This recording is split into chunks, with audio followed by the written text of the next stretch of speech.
Hey guys, we have CLG versus Cloud9. This was probably one of my most anticipated matchups. CLG looked so strong towards the end of the season, but Cloud9 picked up their stuff, even with the licorice injury, even with Sneaky underperforming initially. They really closed out the season well, and they were tightly buttoned, getting ready for their matchup versus CLG.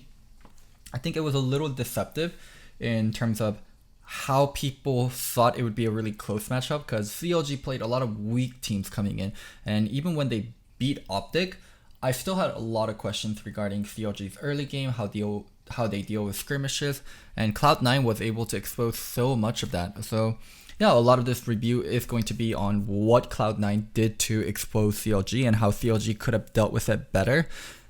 So yeah, let's get started.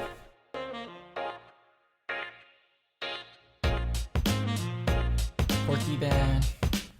So once they do all their bans, I'll kind of talk about it and kind of the situation they created. See all the bans. Camille, last ban for CLG.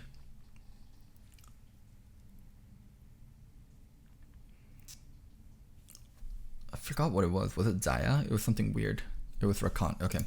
So let's talk about C9 bans, because C9 bans here actually matter a lot.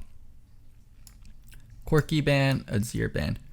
So by taking away Corky Azir, it makes mid lane matchup very volatile, and it takes away the two best blind picks and the two best control mages in the meta. I would say they're both control mages, they're both just carries that make the matchup all about pushing and priority. And in that sense, Niski's actually weaker than Power People. Power People is such a great laner. He's very good about farming. He's very good about team fighting. But when you still start adding in like the 2v2s, when you start adding in the assassin picks, when you start adding in the more volatile picks, that's where Niski shines a lot more. So for the entirety of the series, Cloud9 just banned out these two champions. And then the Camille ban, why it's special is, so Cloud9 did this on blue side, and they didn't do it on purple side. Why they do it on blue side is what CLG likes to do is reply to Aatrox with Camille Sejuani. And that's been their bread and butter in terms of playing versus Aatrox, and Ruin has shown that he's a really great Camille player, and the synergy with Wiggly's there. So by banning out Corky Azir, it pushes Power Evil and the general mid lane meta away from this like safe laning about push priority into more of a volatile mid lane matchup. And by banning out Camille, it makes the Aatrox first pick a lot stronger for Cloud9, and it takes away CLG's core counter pick tools. As for CLG, they just did very strong purple side bans and very typical purple side bans. Like Yumi's a very typical purple side ban. Akali also, a lot of teams think Akali is a really great first pick. Rakan I don't really understand, but CLG just played it really safe for their bans, while Cloud9 read CLG and did something that was a little bit more unexpected, but that was also very tailored towards making the draft a lot better. This is where I think Reaper deserves a lot of credit for the prep. As I said, C9 ended up taking Aatrox first. There we go. Lock it in. Damn, Rainover is incredibly good looking. I don't understand why, but Ruin always hovers cinched. Maybe it's like Bwipo with Kai'Sa. Karma. I don't know how I feel about Karma, because people picked up Karma when she got buffed, and then she got nerfed, and people are still playing a lot of Karma, so it's really hard to tell. Ooh, Sona here. So, Sona here into Kench can be Sona Taric into Kench. People think like Kench is a lot more abusable with Sona lanes. Like you can run Varus Kench into Sona Taric, but there is like a burden of execution on it. And also D-Lim from XL telling me Karma's good into Aatrox because Karma beats Aatrox all game long. I guess that's one way they could do it. Ruin on Karma. It's just I haven't seen Ruin that much on champions like Karma. He's played Jace a lot, but Karma's a caster, and I'm not sure how good he is on it. And it's also, if you make a mistake, you kind of get fucked.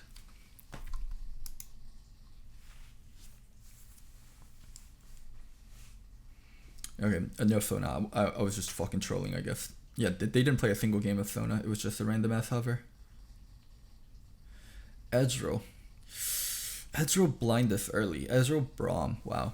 This speaks a lot about how C9 wants to play out their bot lane. Ezreal Braum is a very strong team fighting duo. It's a very hard duo to dive. It's a very hard duo to actually take turrets on also. But it doesn't have a lot of kill potential. It can't abuse enemy bot lanes very well. It's more of, we are going to look for team fights. We aren't going to be playing towards bottom, and we're going to be playing towards our solo lane so much more. I would just be really greedy with my pick here. Sivir, even stuff like Jinx works out really well here. You can get super greedy because they took Ezreal. Oh my god, Varus. Why Varus? That's a little bit odd. Varus is a good laner, but he doesn't give you a lot of late game scaling, especially when you have great supporter champions like Karma or Kench. I would have liked something a little bit more punchier in terms of scaling and punchier in terms of carry potential. What did they end up banning here? They would ban AD support, and then this is top lane. So they would just try to make the mid lane blind the best as possible. Yeah, Irelia ban. They could still go Seju Irelia. That's probably why they banned Irelia. Syndra just banning out Power People's Comfort.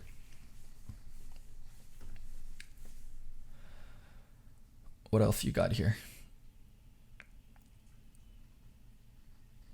Yasuo. And just banning out more Omniskis. Like, they're just banning out mid lane champions that they know the other side plays, it seems like.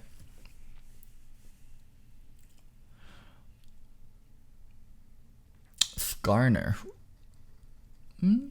I don't think Skarner's the greatest pick there, but I guess they have melee champions that are vulnerable to Skarner. I think they would have taken Seju here over Skarner anyway, so the Skarner ban there feels a little weird. But I guess they have two range champions, and Kench, it's hard to proc the Sejuani stun. Gragas, love the Gragas pick. Croissant mentioned that you get a different dimension in terms of what you're able to do early game around solo lanes when you can pick Gragas instead of taking the Sejuani Jarvan trade as normal, because like most teams just take Jarvan here, right? And then Gragas adds a little bit of a uniqueness to it, especially Gragas Kiana. This is a very strong 2v2, so C9 throwing their first curveball in the pick and ban phase. I guess the first curveball would be the Azir Corki ban. This would be like, but C9 is doing special things with their draft. They're not drafting normally. This is winning draft. This is draft kingdom. When you're not doing something that's typical and you're doing something people haven't had practice against, something that's very hard to play versus something that's uncomfortable, and also pushing people out of their comfort zone with their bans. Like, this is what good drafting looks like. CLG ended up going with GP. So Karma ends up going mid. Now it's kind of weird. You want to scale from top side, but mid lane, like Karma, it's kind of scary versus Gragas Kiana. I really didn't like the GP pick here. I think Karma should have stayed top, and they needed another pick that could lane well versus Kiana. They banned Irelia themselves, and I guess Power People isn't that player where he has strong 2v2 champs. Alright. When we get into the game, we'll kind of do the draft analysis, like what both comps do, and then we'll get started. Woo, let's go!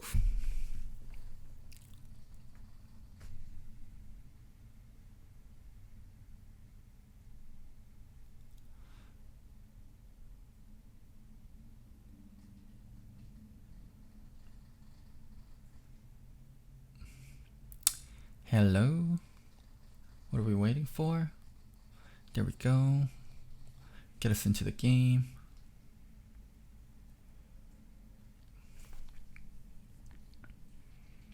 C9 saw the Karma and basically called out CLG, saying they won't flex at top. That's one way to look at it. I'm not sure how much Karma top Ruin has played. Alright, so we'll talk about the level 1, but first let's talk about the comps, and also let me switch my point of view. Okay, so C9's comp, very heavy solo lane focus, so AD, and then AP damage on the Gragas. So this kind of setup is perfect, where you have solo laners being AD and your jungle being AP, or your jungle being AP and your solo lane, or jungle being AD and both your solo lanes are AP. This makes it you have split damage on both top lane and bot lane. Gragas incredibly strong as a duo in terms of Gragas plus Kiana. So much kill potential, so much different ways you can open fights. Kiana can open with Root, Kiana can open with ult, Gragas can open with E. Same thing with Gragas on Aatrox side.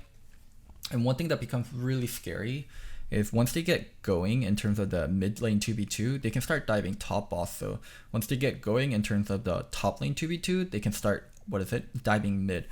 A lot of C9's game plan is just going to revolve around these three. It's going to be about snowballing the game and snowballing solo laners from the top side of the map and affecting the other solo lane or affecting bot lane. These guys want to remain independent as possible. Ezreal Braum don't want to die in bot lane. Ezreal Braum don't want to ask for ganks. They just want to be independent and let the game play out from top side of the map. Later on in the game, what we can expect from Cloud9 is a lot of split pushing and a lot of flank plays. Kiana a great flanker, Aatrox a great flanker, so is Gragas. They'll probably get into 1-3-1 situations. A little bit awkward that Kiana doesn't have TP, but Ezreal Braum great in the 1-3-1. Kiana split push backed up by Gragas really strong. Kiana split push backed up by Aatrox, and then the Aatrox can TP after they shadow and kill someone in a side lane. Just a lot of different multi-angle ways for Cloud9 to take it. One thing that's bad for Cloud9 is their backline is actually weak. Ezreal as a consistent DPS backline is not a thing. That's something CLG is going to be able to beat them in, but if Cloud9 is able to take multi-angle flanks, it's really good. As for CLG, this is a very heavy team fighting comp, not a lot of split push potential, even with Karma and GP having TPs. When I look at these champions versus Cloud9, I don't imagine them being able to split push really well. The only exception would be if GP is able to get massively ahead, then he can be a split pushing threat, but mostly a lot of their comp strength comes from team fight. Varus is a team fighter, so is Karma, so is Sejuani, so is Gangplank, so is Tahm Kench to a certain degree. This is a comp that wants to team fight much as possible. There are potential for 1-3-1, but just stylistically and also it being NA and also it being CLG, they're going to look for team fights a lot more. So in a very, very simple matter, we can think of it as CLG is going to outscale Cloud9, but Cloud9 has very strong top side of the map. They want to snowball the solos and they want to look for flanks and end the game early. And that is very much to Cloud9's flavor of gameplay they like. They like fast, they like multi-angle, and they like a lot of different ways they can win the game. CLG with the level 1 invade. Kind of surprised that Cloud9's not actually invading and fighting them or matching the invade because they have a Braum Gragas. I just Karma level 1's too strong, but Braum Gragas has incredibly strong level 1.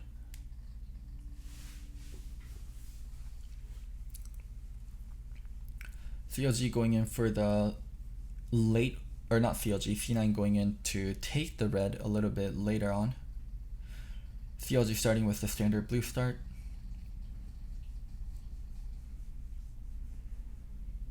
One thing that's awkward for Wiggly is he doesn't really have a lane that he can gank. He can't gank bot lane. He can't gank mid lane. He can't really gank top lane. All he can really do is counter gank what Sven is trying to do. That's his best bet earlier on. Not a lot of proactive play for him.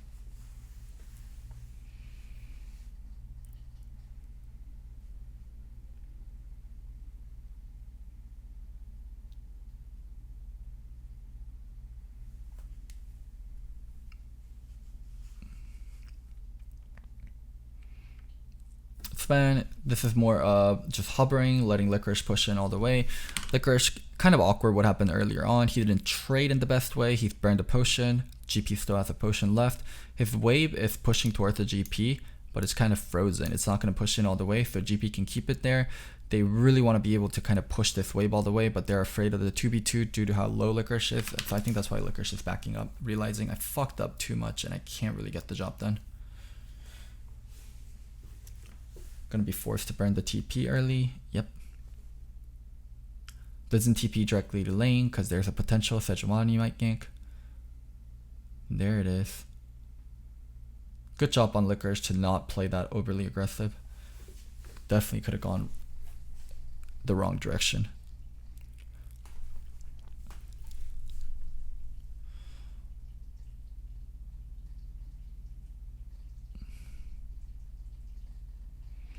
Early game, not much action.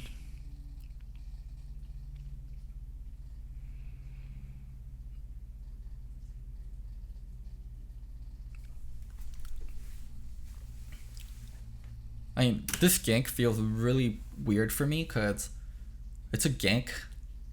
It's on a decent timing, but you're ganking a Braum Ezreal as a Sejuani for a Tahm Kench Varus lane. Like, where's the CCs? Like, how are you getting ahead from this gank? It's just such a waste of time. I would much rather he power level or try to counter gank.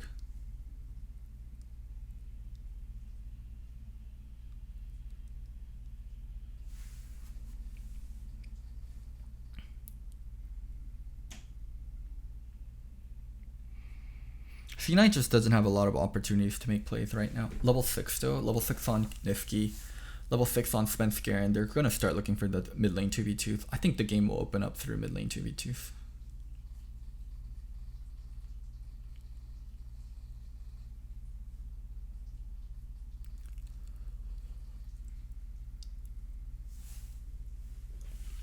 Oh, maybe not mid lane 2v2s, just with Nifki pressuring onto Karma. Here's the dive. And that was so good from Sven. He knew that Power Bebo would flash, and there's enough distance created that he can't reach him if Power Bebo flashes, so not burning his flash.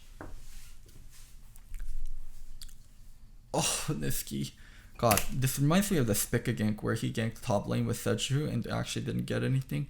Kind of same thing here. They both end up trading flash where it should have been a free flash for Wiggly. And also Wiggly not power farming to his 6th.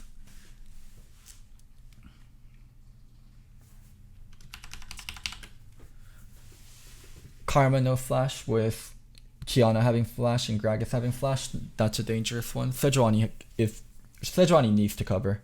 Sejuani needs to cover mid lane. The mid not having flash is so bad versus both the Kiana and the Gragas. Next time Kiana has her ult up or Gragas gets the ult, Karma's gonna die. They're gonna look for it.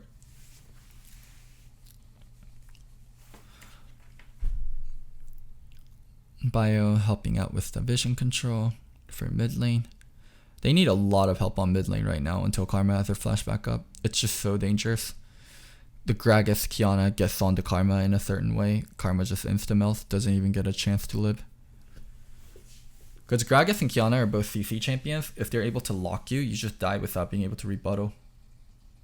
And a lot of Karma's survivability is in her ability to shield. If you use Mantra W, you heal for missing health. But when you get 3C locked, you're just so squishy as a champion. None of that matters. You can see Gragas and Kiana moving together. They want to play for the blue right here. Bot lane prio a little bit better for CLG, but the fact that Karma doesn't have flash here makes her really vulnerable. Let's see what C9 does out of this. Their bot lane has to move if they want to do something. Looks like their bot lane didn't move. They felt like they couldn't do anything, so just letting the Karma have blue and setting up for the dive instead. Well, that's one way to take away the blue. Just the death was inevitable once the Karma burned their flash. They were going to keep looking mid. Both the Gragas and the Kiana had flash, and it was going to come sooner or later. Just incredible patience from C9, realizing that they don't have to go for the fight right away. They can wait until that blue dies and wait until that Karma returns to lane. Nifki was pushing mid beforehand. Very smart. Yeah, here. Just great job on their part to keep waiting. They knew he had to come back. They knew he would have to deal with the wave. Beautiful.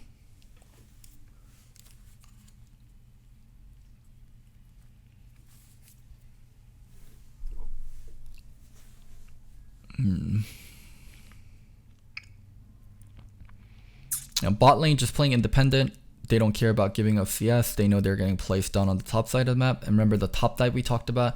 Once the mid and the jungle duo gets going, this top dive is also so inevitable.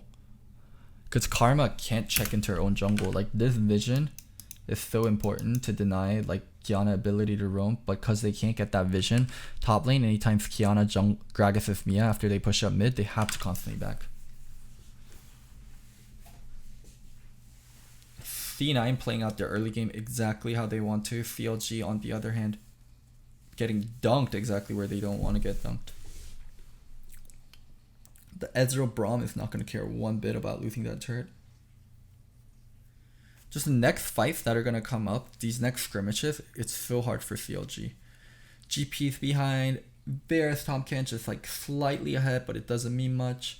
They're not going to be able to get mid prio. They're going to have a hard time dealing with the side laners. Just the inability to deal with the Qiyana Gragas together is what's going to bite them in the ass in this comp. Dragon being started up. Aatrox has teleport. I'd imagine a TP somewhere. They're going to take this fight, yeah. So not the greatest of TPs. You're not really flanking. Would have been lovely if there was a ward right here. Imagine if there's a ward right here. They TP to this. They can flank like this. That would have been so much better.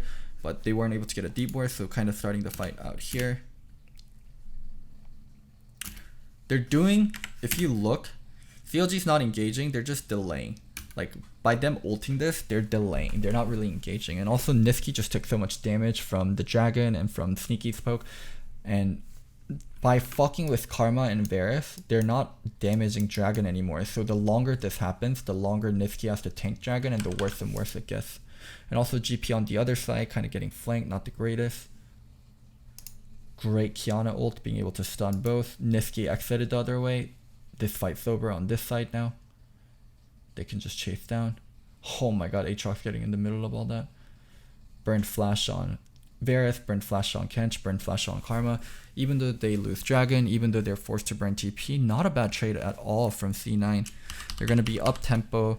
They're going to be able to prep for next play so much better. Bot side of the map doesn't have flashes anymore. You bet that Niski and Svenskeren are going to look for Karma as soon as they have their flashes back up.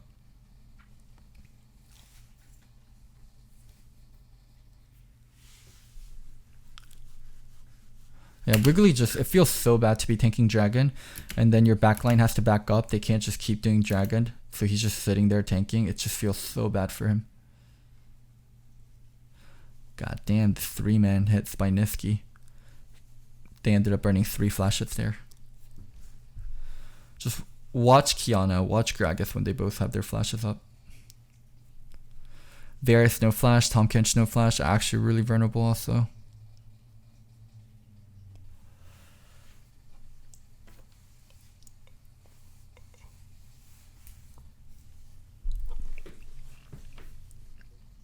Yeah, here it comes. Oh my god, Sven. What are you doing here? Good job on Wiggly using ult and Q, stunning him for a while, getting good damage on him. 6A wasn't able to connect with the ultimate. Wow, what the fuck? How did he take so much damage? Q. Ult and then Braum Q, okay. So he just got hit by every skill shot. Power Beeb will force the TP here to try to kind of save. C9 watching out for the flanks and warding, but while they're doing that, top lane pushed in all the way. Bot lane, Niski is going to be able to catch the farm. Mid has to back, getting behind on tempo, and just feeling so dangerous.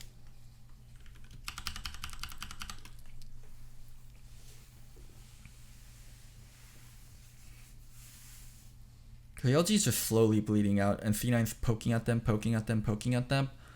One time that poke is not going to be a poke, and it's going to be a punch, and they're going to get knocked out.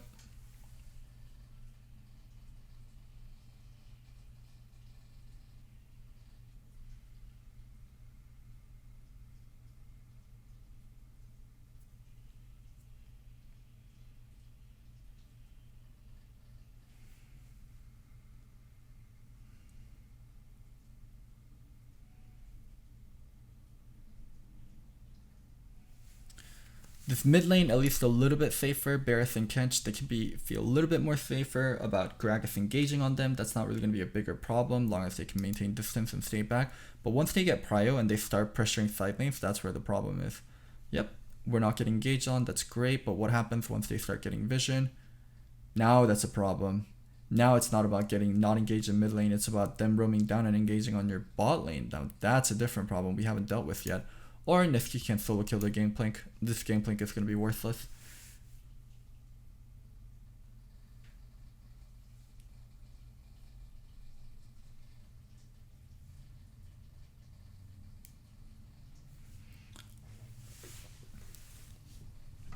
CLG is just slowly bleeding out.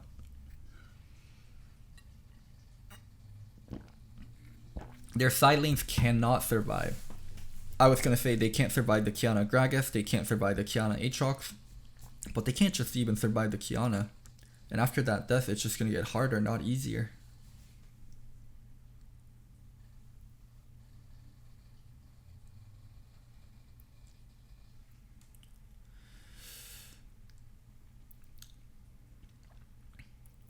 It's real great in the 1-3-1 as we talked about. A lot of poke potential, really hard to catch out. Kiana threatening the Karma topside now. I think it's because GP got Ninja Tabbies. He's like, fuck it, I'm going to go for the Karma. He has Ninja Tabbies. Wait, what did Wiggly do here? Ooh, this was interesting. What happened here? C9 seizing the turret. CLG coming in. Zeyzal doing a great job of blocking with his shield and also being able to use the cleanse and just walk away. And on the return, Wiggly getting Braum stunned, forced to ult, and Zhonya's just to live, or forced to Zhonya's just to live. Ooh, Sven took a little bit too much damage there. I think you just could have ulted from a distance. He got a little bit greedy. Look at Sven's Karen here. Yeah, playing in the range of turret, took so many shots, almost died, forced to use stopwatch. Actually ended up dying. And then Kiana coming in from the top angle. Remember what we talked about, solo lane is roaming down. That's actually being a problem. Ruin also came down. Niski coming in from an angle. If they fight too long, Niski's going to be able to backstab. Just CLG isn't able to wrestle control for the game. They are just playing defensively and hoping that Cloud9 makes a mistake or they scale to a certain point. But it's just slow death by 1,000 cuts. Anytime Cloud9 does something, CLG is responding okay to decently to badly, but they're just never getting the tempo for themselves. They're never the ones making plays. They're always reacting. Always reacting to something the Karma's or Kiana's doing, the Gragas is doing, the Aatrox is doing, just always reacting over and over again. And that's no way to play the game. That's no way to win the game.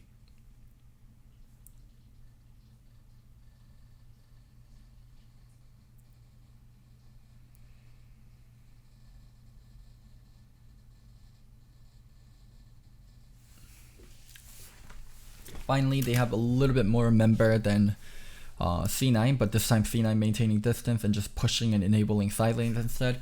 C9 is not only aggressive, they're smart about it too. Now it can threaten mid. Finally got the turret. Can start threatening the side lanes even a bit more. Licorice actually forced to burn the flash and ult. Anytime C9 goes into plug a hole though, there's a bigger hole happening. Or not C9, CLG, excuse me. Just CLG doesn't have enough band-aids to plug all the holes that's being made by C9. They're spreading them thin, and whenever they group up, they're either pushing the side lanes. Whenever they don't group up, the side lanes are moving and killing. They're just doing very well executed 1-3-1, something that's actually quite rare to see in NA. So major props to C9. Major props. What is this? Zhonya's Frozen Fist? What's your end game with this build? You're not really supportive. You can't beat anyone in a split push, so you're less efficient in a team fight, and you're also not going to beat anyone in a split push. It's just a weird half measure.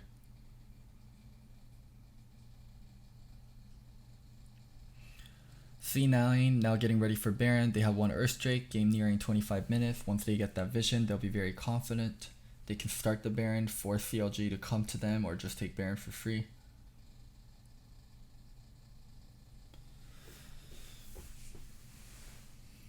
Awkward position. Constantly forced to react.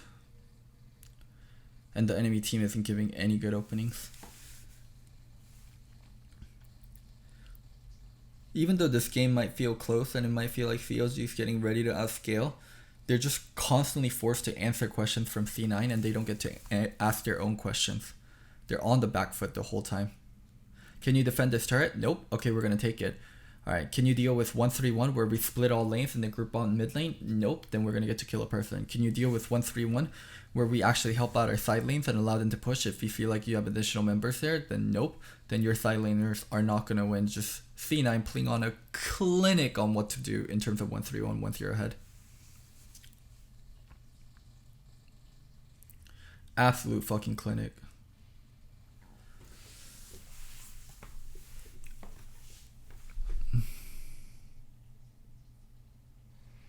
TP from behind, able to get on Wiggly. Yikes. Just the way they play as a team and the way they're doing macro is so good. I'm so glad we get to see this level of C9.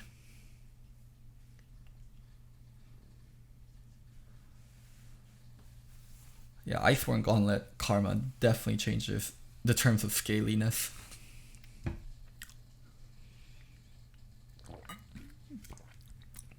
CLG's in a catch-22 where they have to check into Baron to be able to make sure C9 doesn't take it for free. But they also find it hard to check in because Sejuani's the only tanky one and they can get flanked when Sejuani's a little bit deep in there and the other people followed. That is the inevitable checkmate Baron, whatever the fuck you want to call it. Just good Baron setup once you're ahead and forcing the team into you instead of taking random ass fights.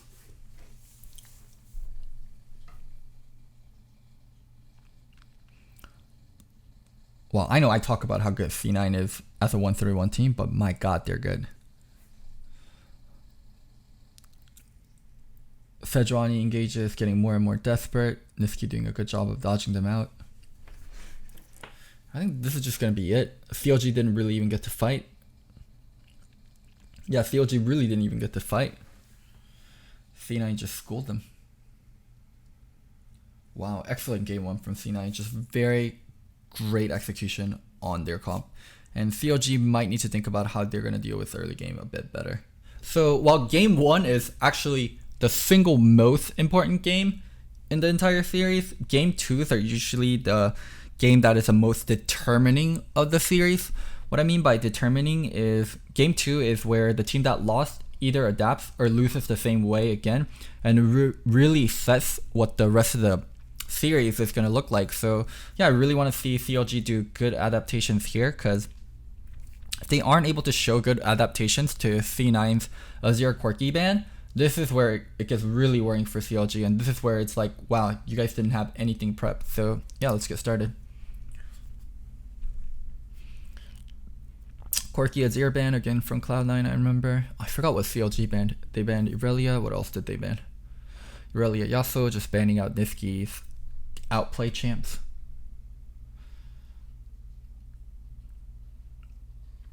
Quirky Yuumi.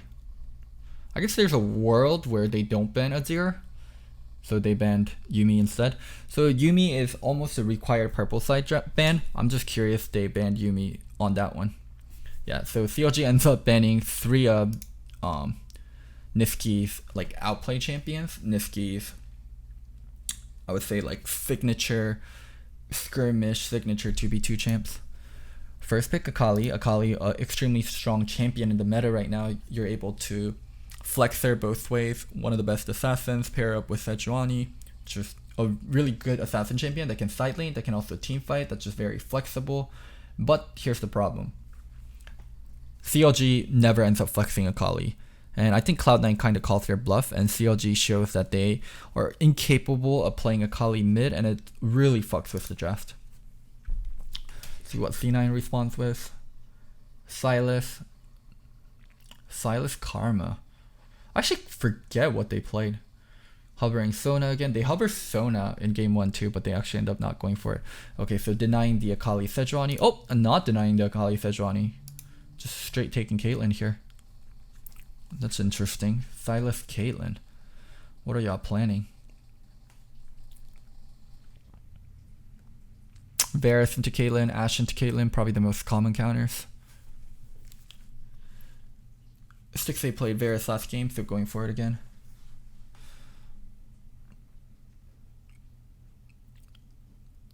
Jarvan feels nice versus Caitlyn because able to cancel her net, able to trap her within the ult. I kind of like Sejuani a bit better, but I guess it's Niski preference, and also with Seju Akali it would have been better than Akali Jarvan, but we'll see. What do you end up taking here? Mork here is really nice. Thresh instead. Well, I'm a little bit surprised by the Thresh. I guess Thresh... Oh, actually, I understand the Thresh. Thresh is better versus Jarvan. I was thinking, why don't you just do Morgana here and run more Kate, one of the classic Kate lanes. But more Kate still vulnerable to Jarvan, where Thresh Kate not that vulnerable to Jarvan at all and able to cancel out a lot of Jarvan's EQ, able to Lantern out whoever is getting trapped by Jarvan. So Thresh here making a lot of sense. I think they're going to ban out supports. They should 100% ban out supports. So into Thresh would be like the common ones right now. I'm trying to think. Zyra, oh yeah, it's not a common one, but Biofrost has shown that he could play Zyra, so getting that out of the picture feels nice. Wow, this is Draft Kingdom. This is the 200 IQ draft. Aatrox taken away, and also Cloud9 doing a good job of not taking Aatrox early, because they know if they take Aatrox early, they'll always counter with Camille. Morgana also, I wouldn't say a really big counter into Thresh, but a pick you can pick into Thresh.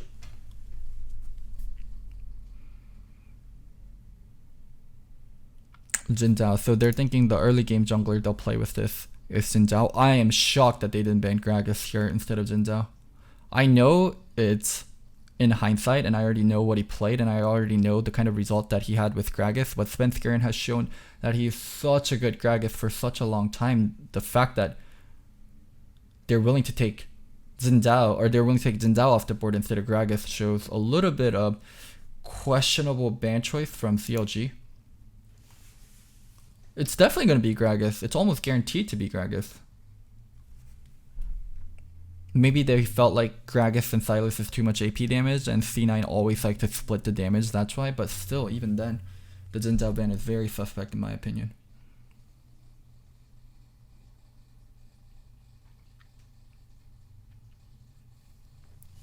Oh, Tahm Kench.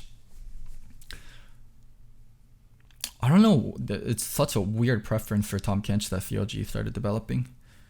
They're not that heavy of a 1-3-1 team, and one of their solo laners does not play split pushers that well, so it's weird for them to prio Tahm Kench. Because they're more of a teamfight comp and a teamfight team due to Pyre Beeble being a control mage player. So champions that go well in team fights, like champions that can engage well, like Rakan, Alistar, Braum, like champions that Vulcan likes to play, I think would be way more suiting for CLG, but they have this weird ass preference for Tahm Kench to keep doing. What does Cloud9 respond with? So by seeing Syndra here, they know Akali's going to be top.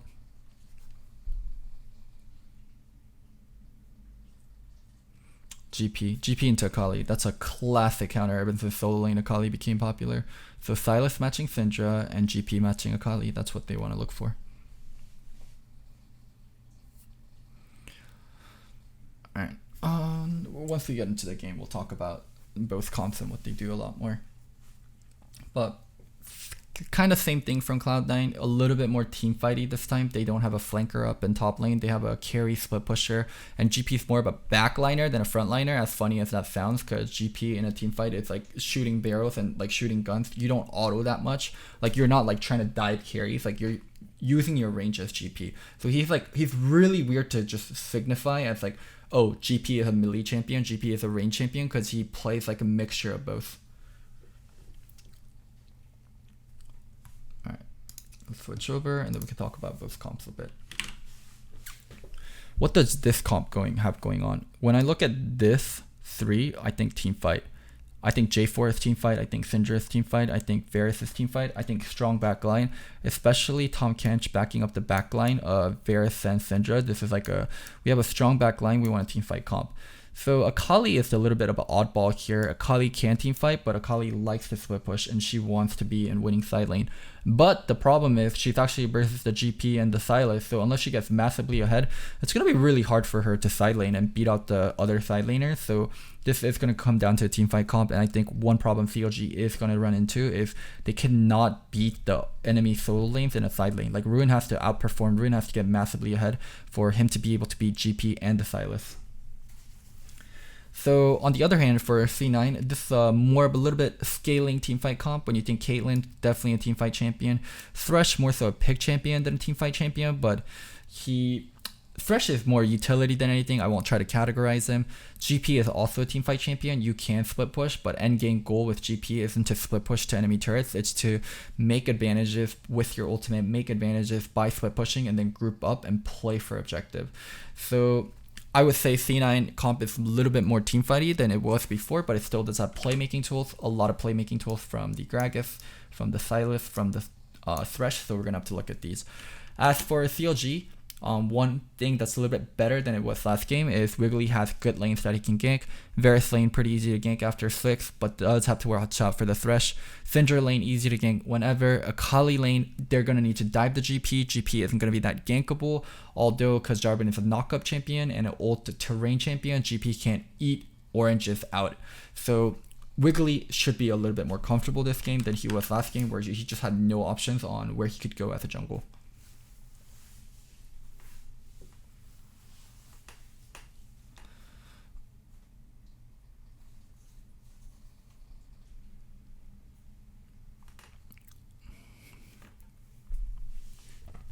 Let's see where they look. Level 1, it just seems like both teams are chilling, and they're fine chilling.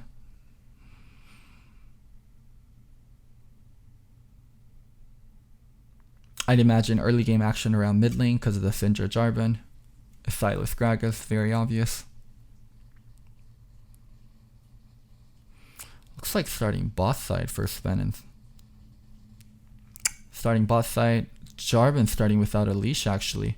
So CLG investing a little bit into bot side. Oh, lane swap. So Ruin and Power Evil both swapped to make sure Ruin doesn't have to lane burst the GP. Oh, damn, this would have been Wiggly doing quite a fun gank right here. Let red to all the way to top side. But I don't know how, but Licorice knew to ward for it early. He knew to ward for this gank early. Just really good on Licorice's part. Warding for this gank early, making sure he doesn't get killed. Jesus Christ. How the fuck do you even know to ward for that? Svenskeren doing blue into red into golems, giving him the fastest level 3 possible.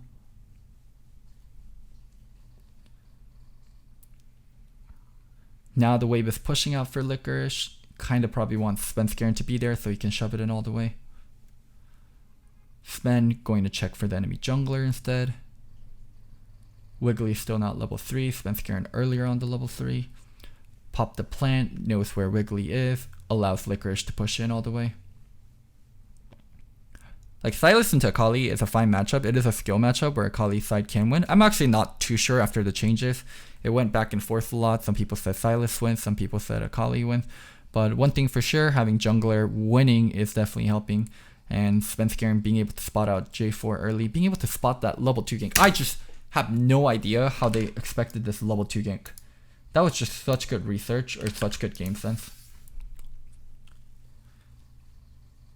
Oh my god. Power Evil getting solo killed in lane to a GP. It's just going to get worse and worse.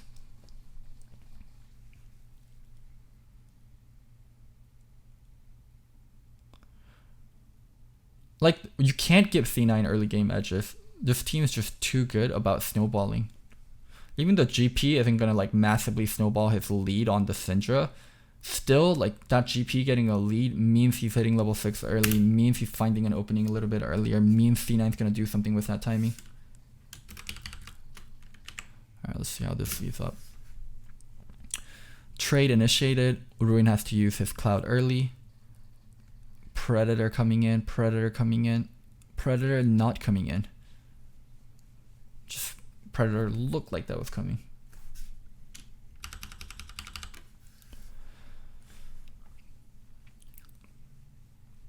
Wow, Wiggly just hasn't been able to do anything.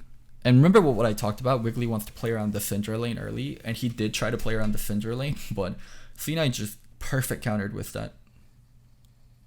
Oh! Oh, that's actually so meaningful. Like in assassin matchups, once one side gets the kill, it is so bad. Because both sides is all burst and no defensive tools.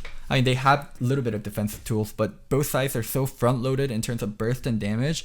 Once one side gets ahead, they're able to just out damage the other side so heavily, or itemize like a small defensive item, and the other side makes it impossible to kill. So let's watch how this happens. Starting with Q. Nifty, confident to trade even though he's half HP because Ruin's not 6 yet. Ruin hitting level 6. Going in for RE. Nice. Auto E. Oh, I think there was a little bit of mess up there from Ruin. Let's make sure we get it correct. So he E'd. He has ult. Auto. Auto here. Auto. Auto. He didn't flip the E until later on. And then he ulted and then stuck under turret. Oh, and then have to flash out. Nifty still has the last proc. Nifty still has the last proc. Flash ult. Gets it. Auto with the passive. And then just need to auto one more time. Akali can't Q because she doesn't have enough energy. I think there was a slight mess up from Ruin in terms of how he used his auto, so he couldn't get the energy back, so he wasn't weaving in the Qs the correct way. And ulting into turret, I mean, definitely. What was the key in that outplay? Ruin over-forcing his second part of the R and going into turret. I think that's the biggest problem. Ruin missed the second part of the bar. He missed the second R. Well, that's even a bigger problem. Okay, let's see. I'm pretty sure he missed like the auto here. Also, that was a problem. Good Q. Here? Auto, just auto. Why aren't you autoing? He's just saving his auto so much, Ruin. Okay, he did auto and then Q. And then Nifty R'd out. Nifty didn't get hit by the second part of the R from Akali. Yeah, so this R commit was the biggest problem from Ruin, where he thought he could kill Nifty, but he's not hitting the second part of R, so he doesn't have damage. And Nifty still has a Z, so stuns him under turret. Auto. He knows he can get the kill, has his R. Auto. And then waiting, and then auto instead of going for the Q. Beautiful. Beautifully done. Nifty lost the initial part of the trade, but once he retreated to turret, if Ruin played a little bit safer, just kept his HP, didn't overgreed with the second part of R, then he could have kept the lane lead. Ruin screwed up in this series. All he has to do is not be Darshan, and then he started to be Darshan. Maybe so. Wow, this is brutal. How does this happen? Kench Varus playing a little bit up. Feels confident. Gragas pops out. Thresh is able to land Flash E on Stixxay. Stixxay flashes away, and then Hook on Biofrost. Both of them committed in the fight. Even though Kench is dead, Sylas coming in picking up the kills. The kills going to Sylas is so good. This game is not going to be about bot lane. Bot lane matters so little. Just Sylas coming here and him KSing both those kills. And now mid lane is just donezo. Syndra and Akali, they will never be able to side lane versus Sylas. And it's not like GP's behind either. Fed Sylas. Let's see how C9 snowballs this. Now the game is out of control for CLG. They don't really have places they can do things in. There's a small opening for CLG until Nifty backs with the gold that he has. Wait, they were actually showing the amount of gold he has. He has 1,400 gold. Once he spends this gold, oh my god, it's going to be bad.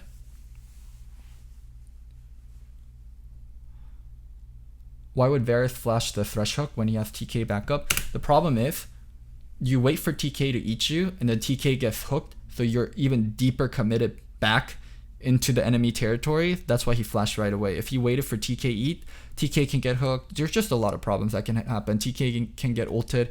Tahm Kench can't flash anymore once he eats someone, so you're actually both very vulnerable. There's just a lot of problems that comes with it, and you can't just rely on Tahm Kench as much as you used to.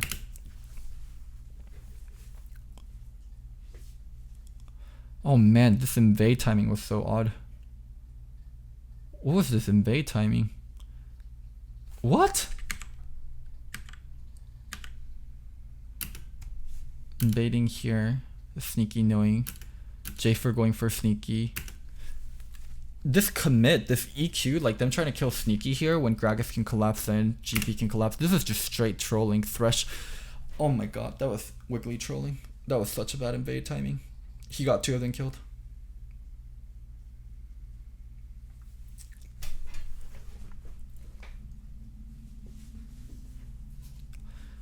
If Varus gets hooked, Tahm Kench can still get hooked. That's not what I'm saying. I'm saying if Varus is waiting to flash because he's waiting for Tahm Kench to eat him, then what can happen is Tahm Kench eats the Varus and then the Tahm Kench gets hooked, right?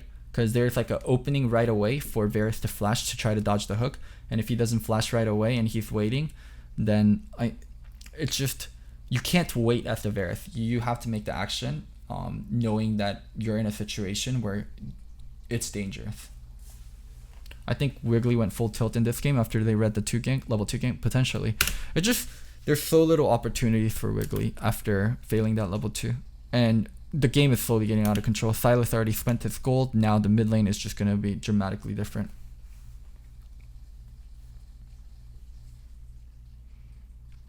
Even if they, it's going to be incredibly hard to kill Licorice here, yeah. Licorice knows he doesn't even have to give them an inch. C9 shifting. So this is called a shift play. I'll try to explain it. So what C9 is doing is shifting, right? They're moving their bot lane here, and they're moving their mid lane here. By doing this, they make this vulnerable, but they make this vulnerable for C9, because they can get Rift Herald, and then they can come back mid and then use Rift Herald. So they're shifting the focus onto mid lane and kind of giving up bottom. It's really important to do this when you're up on tempo. When you're behind on tempo and you do this play, you're actually going to be the one losing out. But C9 was slightly up tempo there. You can see Herald almost dead. So they're going to be able to not lose priority on mid and even use the Herald mid if they wanted to. They could have done this in a way where they stay mid and use the Herald mid and trade a mid for bottom, but they decide to not do that and go and defend bot. C9 made a proactive play, even though it looks like, why the fuck are they moving away from bot lane? It just leaves them in a better spot than it would have if they did nothing. These are like the small tiny plays that C9 does that's clean. Yep, and then you can see GP not staying top, trying to get the turret, shifting to mid lane to make sure they can cover, playing the map in a wide way, just being smart about everything they want to be doing. Bot side playing defensive. They do end up getting caught out here. They could have played a little bit farther back. They didn't expect Tahm Kench's ult to come down. Yeah, you can see Thresh in the back, playing safe. But this, yeah, good on the Jarvan. Even if they kill this, how many people are you investing for this? You're investing 5 people here. You're investing 5 people here. You still didn't get the turret. C9 already got the turret.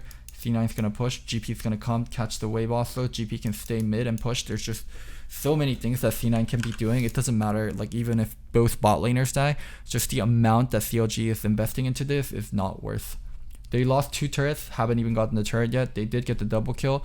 Bot lane being behind, not going to mean anything. This GP and Silas getting gold means so much.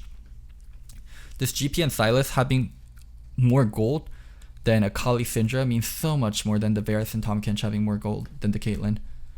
Great, Varus got the turret. Great, Varus is up 20 CS. That's not going to matter at all. It's going to have very little effect on the entirety of the game. But the bot lane and the mid lane being behind, when they're matching up in side lanes, when GP has his Trinity before Syndra has an item finish, when Silas has the Ludens, Mercury finished, pieces built, stopwatch versus the Akali, like this kind of thing is going to matter so much.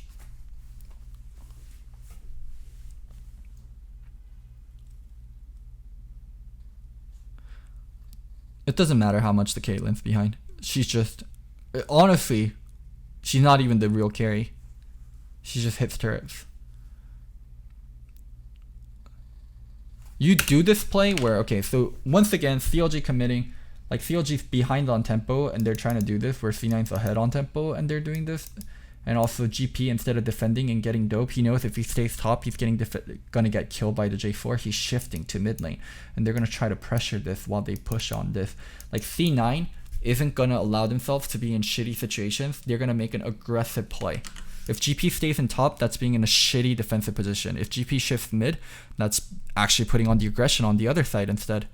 Like, just beautifully done. Like, he's not standing on top side like being, oh my god, maybe I won't get dope, oh my god, maybe I can clear. Like, he's being aggressive and putting pressure on the map where he should be the one dying and he should be the one in danger. This is what's so good about C9's rotations and how they play. Like, they play in a way where they're winning so many parts of the map and they don't take losing trades.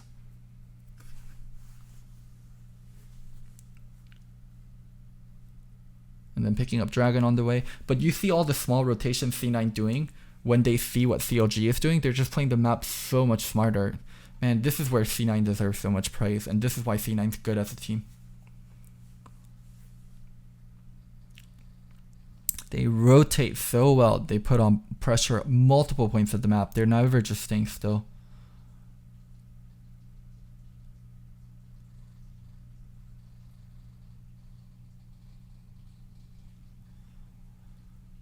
There's a high tempo team. I know that word gets like used so much, high tempo, but this is what high tempo actually means.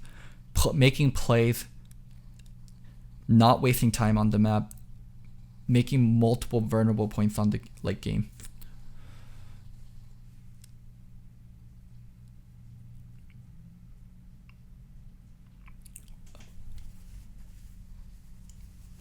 The two best teams made finals for sure.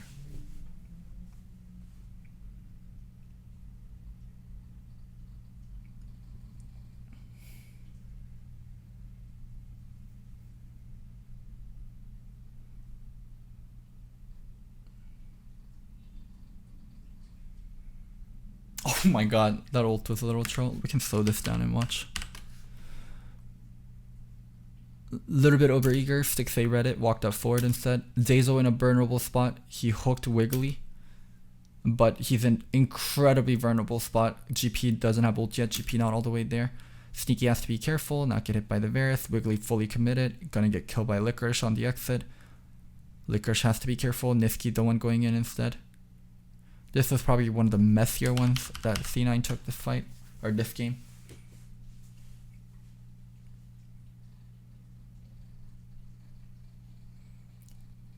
CLG has decent wave clear with Varus and Syndra, gonna be hard to siege.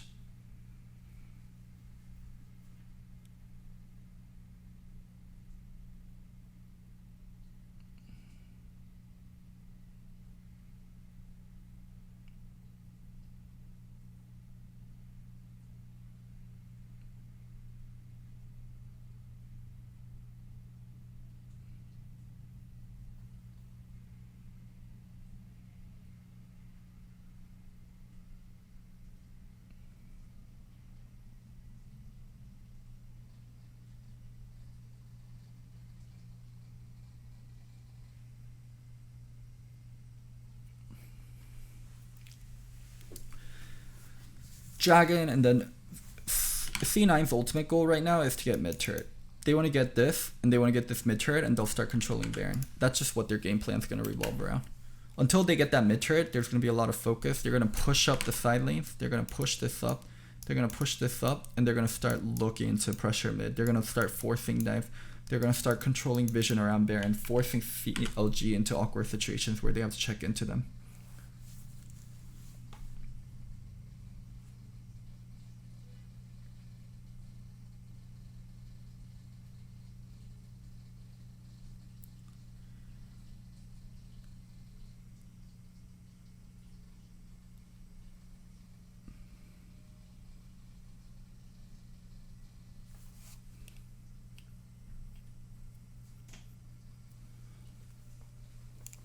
Yeah, CLG is doing a good job of not letting C9's gold lead get bigger, but the one thing that matters is this turret is extremely hard to get. These turrets, well, they actually already got the top turret, but this turret is going to be really hard to get also. So long as they can keep this turret up, the gold lead doesn't expand that much. So just CLG is doing a good job of defending tier mid 1. Mid tier 1, that's why the gold lead hasn't just exploded yet, and C9 isn't strong enough to be threatening Baron. But once they get this turret, the game's gonna switch. Once they get that turret, the amount of vision they're gonna get is gonna switch. This ward means they have this vision, they have this exit vision. Now you're gonna see the gold lead just get massive. Whenever CLG has to check into Baron side, it's gonna be so hard now. I don't know why they try to overforce on Caitlyn there, but they did. And that's it, folks. It's just so stupid of CLG to overforce on Caitlyn here. Here, only thing Sneaky has to worry about is 6A hitting him with the ult. As long as he doesn't get hit, he'll never be in a dangerous spot. Wiggly, what are you gonna do? What are you gonna do? Are you gonna fucking ult? Are you gonna ult him? Sneaky can flash away. You're gonna be stuck. He can get lanterned away. Now, the rest of the team in a very vulnerable spot. Both Power but Evil 6A had to walk up to threaten Caitlyn. Now they're in an awkward spot. Lucky no one was waiting on this side after pushing bottom. So, but anyways, CLG's carry still in a really vulnerable spot. Svenskeren looking, got the knock up. Even though Tahm Kench eats, they're still dead afterwards. It was just so stupid and so one-dimensional of CLG to be like, we have to kill the Caitlyn there right now. And C9's just waiting. They're like, come in, try to kill the Caitlyn. Let's see how that goes. But you see what I mean regarding Sneaky's not the main carry, and it doesn't really matter what he does. It's more around solo length, just due to how C9 drafted and how C9's playing.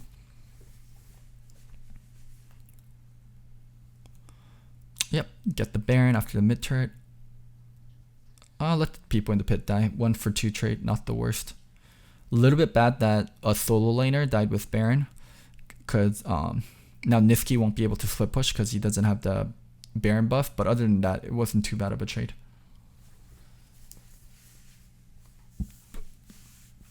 Ruin Akali though, that was a first pick Akali.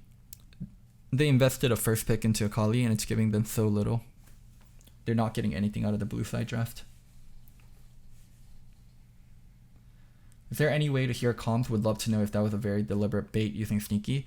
Unless C9 releases the comm, there's no ways to hear the comm, but I can promise you that they knew exactly what they were doing there. But how they were positioned, where the wards were placed, that was a very deliberate bait.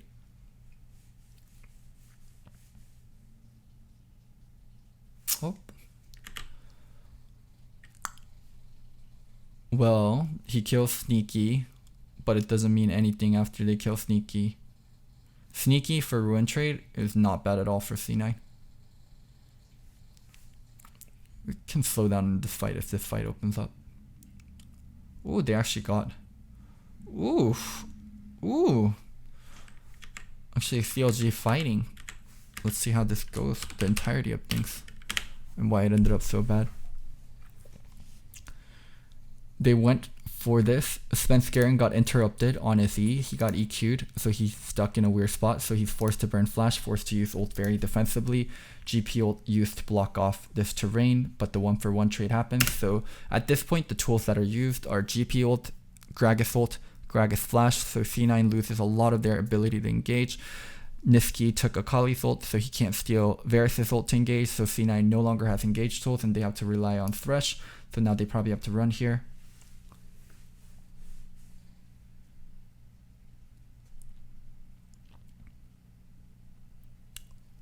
They don't have very much engage tools. So when Niski got disengaged and they didn't turn, or not Niski, Zeyzal got disengaged by hooking Jarvan, they needed to turn right away. When Thresh gets the hook and they don't turn, now Thresh, it's hard for him to go like this, so he has to come all the way around right here.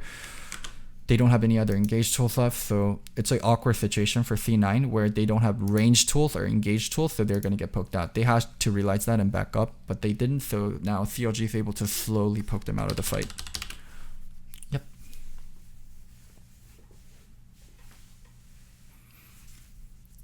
Actually, very mediocre Baron play. They just grouped up, traded members, and that was it. And even gave up Dragon. Very mediocre Dragon, or very mediocre use of Baron from C9. They could have done so much more.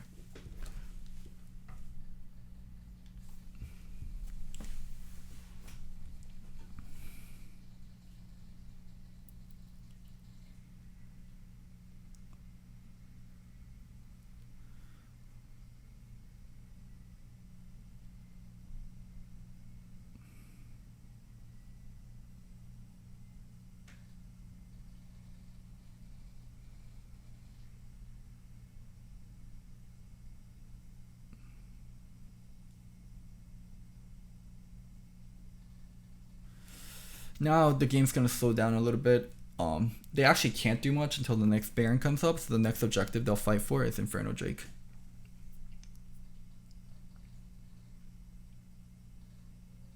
They have to wait for Inferno, get Inferno, and then start playing on the Baron. It's C9 fucking up kind of... Oh, actually Baron's in 1 minute. What am I saying? Inferno Drake's in 2 minutes 30. Okay, Baron's gonna be up relatively quickly. Wow, this fight, really? You're going to take the fight on open-ended mid instead of waiting a little bit more? I'm surprised they didn't wait a little bit more to take the fight somewhere else. But I guess they're going to open here. Oh, Niski has such a good angle. Never mind. This makes perfect sense. This angle is fucking sicko. GP ult and then teleport. Nifty coming in. Look at Stixay, got eaten. Has flash. Varus. Whoa! That Varus ult there. Oh my god, look at that squeezing in right between. Woo! That Varus ult squeeze. Holy fuck, Nifty. Jesus fucking Christ, Nifty fucking beast moded that fight. I was like, okay, Varus has flash, Tahm Kench blocking. I don't think they're gonna get this opening, but Nifty fucking god moded that. My goodness. Woo! Whoop. That's one way to end the game with that Baron. Set up a perfect flank. I didn't realize where you were, Nifty, my bad. And I also didn't think you played that well. God damn, that was disgusting. Zeyzal mechanics to kill Sneaky. What happened there? What'd he do?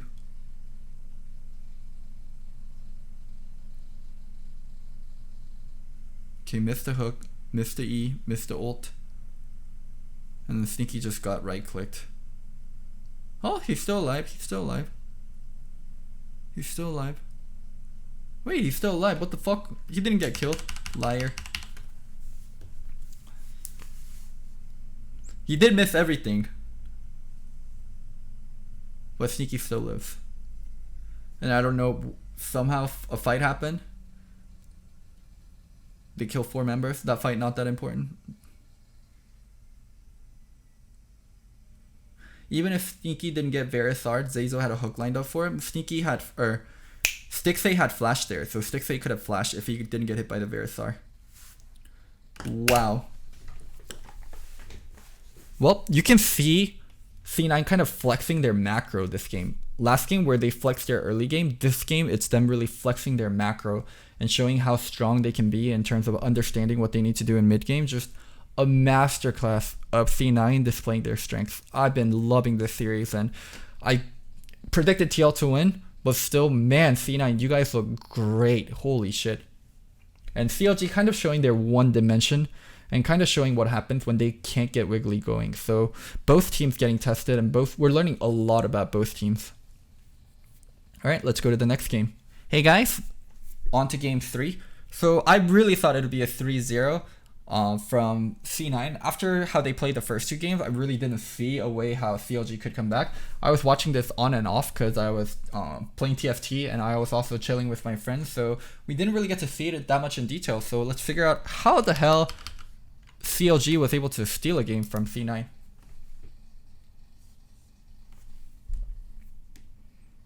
Corki, Azir ban again. Akali, Yumi. Maybe there wasn't different bans that CLG can do, because I do think it's really dangerous for them to give up Akali to either Licorice or Niski. And then the Camille ban again to do the first pick Aatrox, and you can't pick the Camille. Just they have them on lock. One thing this opens up though is when they pick Aatrox here, usually Xayah here is like so dangerous because when you take Xayah here, people run stuff like Caitlyn, Morgana. So by banning Caitlyn here, they probably felt like they can take Xayah, Rakan. Yeah. I think that was the rationale behind this Caitlyn ban. Take Xayah, Rakan here. But C9 third, another curveball. Did you know that Sneaky can play Draven Morg? This was a little bit of a surprise. I didn't think Sneaky would be able to play Draven that well. So people were asking, wouldn't Morg be a better ban? If you ban Morg here, one thing that can happen is they can play Caitlyn Lux or they can play Draven Nautilus. There's other different things they can do. So Caitlyn is probably the best ban. Yeah, I know Sneaky's an old school Draven player. Guys, I've been playing League much longer than you guys have. It's just, I wasn't sure he'd be proficient on it nowadays. Kiana this Kiana pick was so surprising for me. It's Power of Evil on Kiana, really? This is what you're gonna risk game 3 on? I was so surprised.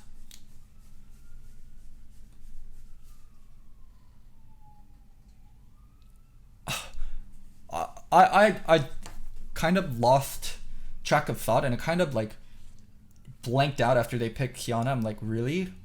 Is this like a hidden pick that he had ready, or is this like desperation? Cloud9 banning Gragas because CLG can take Gragas here.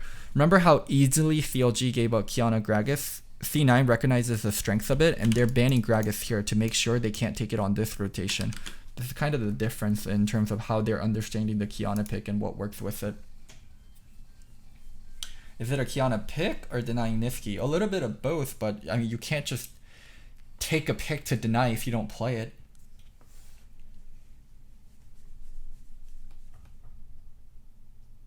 Jace Kiana. Now they're really missing AP jungle. If I remember correctly, they played Elise here, because if they don't have Elise, they're an all AD team. How does C9 reply? Both solo lanes revealed. What do you do? Rek'Sai, another strong early game jungle. Talia into Kiana. That's an interesting counter. Yeah, this had to be Elise because of the double AD pick here. What's the synergy with Kiana and Gragas? Both champions have good engage and good burst, so when you play them together, either of them can open for the other one, and the other one can finish them off while getting completely CC locked. That's the synergy. What if C9 picks Elise here? Then C9 comp can also be weird. If C9 takes Elise, I wonder what CLG does play. Maybe they just play Seju. I guess that also works. Seju, you are all AD, but you're kind of just okay with it. Or maybe there's something else they could have taken. Alright, let's do comp analysis when we get into the game. Analyze these comps. Alrighty, what does C9 comp have? A lot of multi-angle flanks as usual. Aatrox very much a flanker. Rek'Sai not the best flanker in the world, but still a flanker. Talia, she can be a backliner. She can do interesting things with her ult, but a lot of playmaking per normal. Very strong bot lane. Draven Morgana into Zyra Khan. That was a classic counter that G2 was kind of able to showcase during MSI, and that's where it really became popular versus TL. They didn't even have to play it, if I remember. It was just TL was afraid to take Zyra Khan because of G2 being able to do Draven Morgana, if my memory is correct. So once again, same kind of C9 draft. A lot of playmaking tools, strong bot lane, strong solo lanes. But one thing we can expect this time is it's going to be mid and jungle focus into bottom or top. It's not going to be just top lane. They definitely have an option to go bot lane. They don't have to just stay like dive top lane over and over again. Like Draven Morg is a little bit more resource heavy than what we normally expect out of C9 bot lane, because when we think C9 bot lane, we think resource free, we think Ezreal Braum, we think just leave this bot lane alone, carry on the other side of the map. But Draven Morg, they like it a little bit better when people come play with them, when people are able to dive with them, because they're a very volatile lane with a lot of upfront damage and a lot of upfront threat. On the other hand, for CLG, they now kind of have the C9 draft. At least Kiana, not as strong as Gragas Kiana, but still very threatening. If Elise lands a cocoon, they will be able to one-shot, they will be able to CC lock. If Kiana opens, Elise can easily follow up with the cocoon, so they definitely have the stronger 2v2 in my opinion, and they're going to want to play off that much as possible. And on top of that, once they get going, Jace should have his lane pushed up, and they can dive for the Jace. So this is very much a 1-3-1 skirmish comp. They want to be looking for a lot of skirmishes. What Elise does early game is going to matter a lot. Mid lane is very gankable. Top lane is very gankable. Even bot lane, although they are versus a Morgana, they can gank it. There is a slight chance if Morgana does fuck up her black shield. It's not the most open lane, and I definitely won't expect Wiggly to be putting heavy focus on bottom, but depending on what happened in top and mid, they can look for things on bot side. Very playmaking heavy, very unlike CLG, no control mage mid, a lot of roaming going to be required. So yeah, I mean, they apparently win this game, so they must have done well with the comp they do get. Let's see it.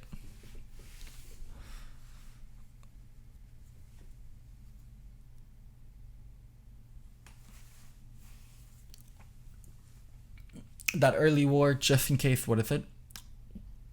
Oh, wait, why do they early ward there? Kind of interesting. Morgana Draven waiting there. Why people don't play Fiora into Aatrox as much is Aatrox is just much better as a team fighter, and Fiora can't dive the Aatrox. and it's much easier. And also, you can't gank for the Fiora. You can gank for the Camille, you can dive for the Camille. It's just much harder to do it for the Fiora, even though Fiora beats Aatrox. Okay, so they waited there to be able to do this to C9, to be able to get Prio.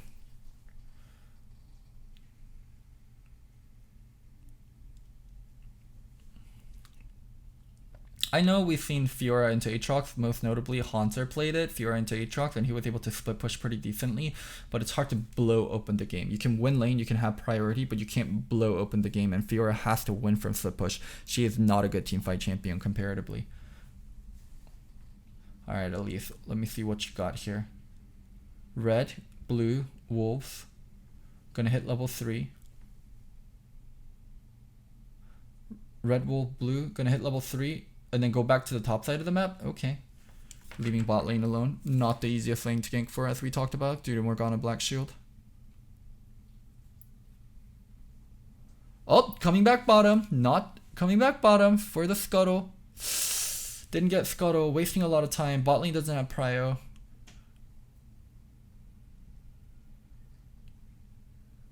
Svenskeren gonna be able to double Scuttle. Telling Wiggly. Oh, not double Scuttle. Ruin. Oh no, this is really bad. Jace dying like this is really fucking bad. One, Jace is gonna have to come TP back where the wave is frozen. Licorice can back right away and TP, and it's gonna be so dangerous for the Jace. What happens when Svenskeren hides here? Svenskeren could have recalled, or actually he can't hide there, he's full HP and he needs to go do Scuttle and stuff. But most cases, the bad thing is when the jungler after the gank goes in a brush, you're in this awkward situation as a top laner. You're like, well, can I TP to this? If I TP and he stays there and he faked the recall, I die. I guess I TP to turret and I still have to check brushes on the way, and I'm TPing to turret and the wave is frozen far away from me. Like, everything just kind of sucks when you die when the wave is frozen away. Right now, Svenskeren can't wait because of the Scuttle being up, blue being up, Gromp being up. He has things he needs to do on the map and he's full HP. It's just so awkward still as a top laner to die that early with your wave pushing away. The regank, Sven didn't burn flash. The regank is definitely something that can be real.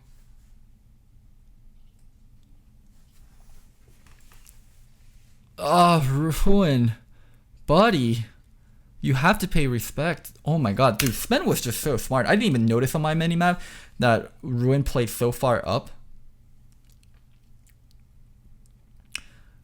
I didn't even notice that Ruin played so far up, but Svenskeren noticed, and I was like, why isn't he doing a Scuttle? Of course he's going for the kill that's on the map that I, as an observer, didn't even notice. The game sense on this guy is fucking crazy.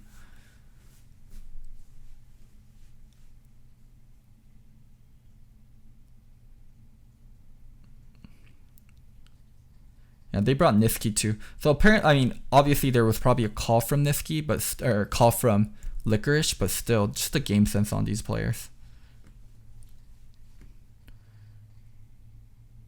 Ugh, that Cocoon missing. Oh, they're still gonna be able to get. Oh my goodness. Oh, okay, never mind. Oh, they had a 1 for 0, and then it ended up turning into 2 for 2. Let's see how we feel about this. Oh my god, Niski, you fucking knew. You disgusting motherfucker. You knew. You're faking. You're faking as you're placing ward. You're stopping. You knew someone was there. What a disgusting player. Cleanse down. Going to ward. Knows he can potentially get E'd. So he's faking.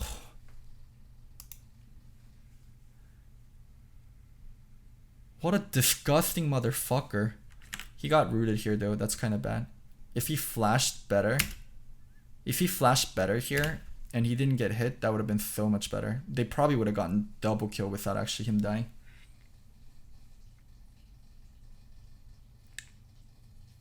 Zeyzal doing a good job of closing in first. 2 for 2 trade.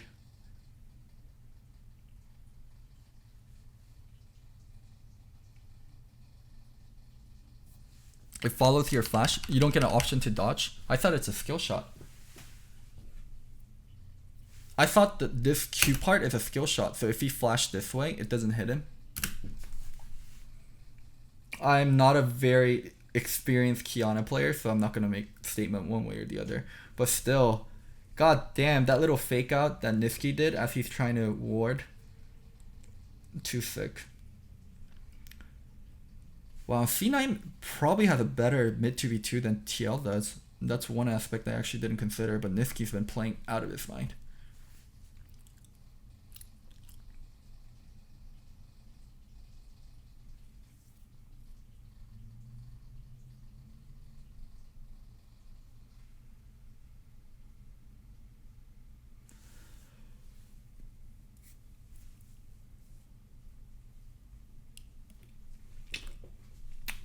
One thing that's a little bit worrying is Talia didn't get all the kills, and all the kills are on Rek'Sai, so it's so important for Rek'Sai to be proactive. One thing I kind of want to talk to you guys about is gold on junglers and gold on laners. If I have my gold lead on a laner, they can constantly snowball that gold lead, because as you're laning versus the person with more gold, the person with more gold is going to be able to bully you out. But when all the gold is on a jungler, he can clear the jungle faster, but he can't activate his gold lead unless he is ganking and he's participating in skirmishes. So you're kind of left in a weird catch-22. You want to farm fast because you have all the gold and you bought items, but you also want to participate in fights. So Sven has to be very on point about his decision making here.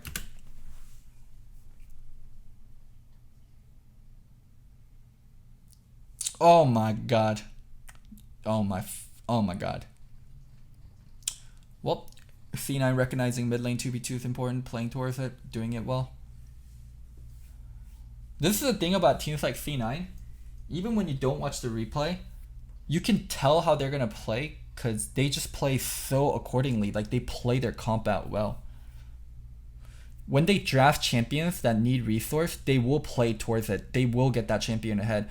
When they draft resource-free lanes, they won't overly spend resources on it. Like, C9 is just a team that's very well coached. Like, they're just a very fun team to watch and a very, how to describe, very fun team, very well coached team, very deliberate team. I think those are good words. And Zazo sneaky, actually winning the 2v2 here. Bio not level 6 yet, so Sneaky and Zazo feel so good about going for this.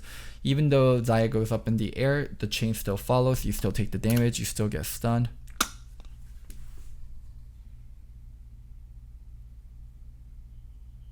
Off that tempo, doing the Herald.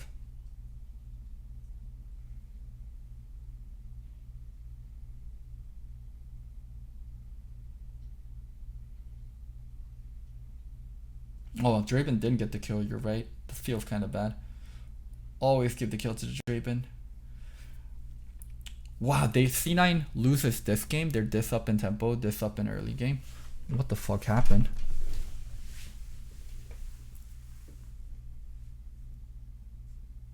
Wait, what did happen? Well, remember what we talked about tempo and C9 being great about matching in tempo? Niski's not sitting there in top lane being useless. He recalls early so he can match the bot dive that's coming from Elise and Kiana. Like, they're just so good about what's gonna happen next and actually matching it. Jesus. Niski went bottom first to match the dive once he knew the dive wasn't possible because they cleared the wave.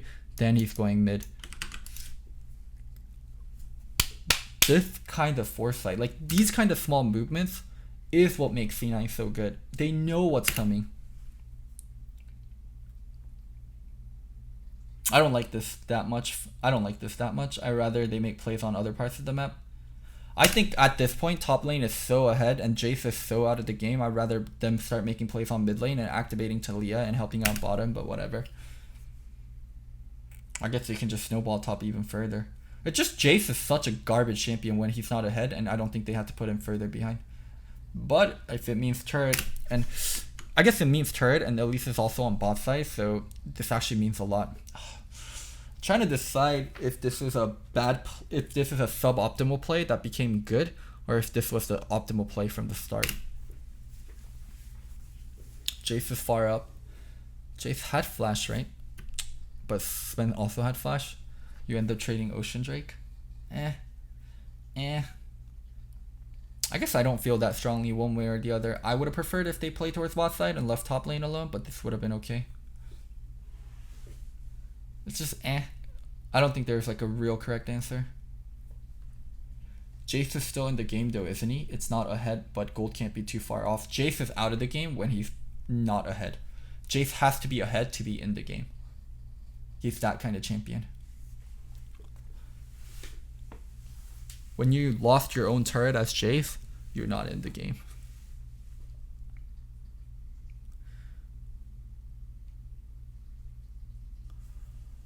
Yeah, the spot dive that I've been waiting for. Cleared the waves. Oof, didn't clear the... Oh my god, Licorice stealing away the red. Kiana forcing to go all the way around. This is the problem though. Licorice can't be top lane. Have to make the shift play to mid. Nothing for you to get top anymore. Nothing for you to get top anymore. Nothing for you to get top anymore. Licorice, you're just clearing the way but not doing things. Okay, it's because Nifty went back mid. Ideally, their play is shifting Jace to mid, or not Jace, Aatrox to mid, hitting mid turret, and shifting Talia to bottom and doing the bot dive. They need the double shift. This Aatrox being topside does nothing. He's not putting on any pressure. He should be going mid and Talia going bottom. I would have loved it if they shift played instead of just maintaining lanes like this. Like, what are they doing? You're wasting time. Should be shifting towards mid. And Talia should be forcing boss side with Rek'Sai.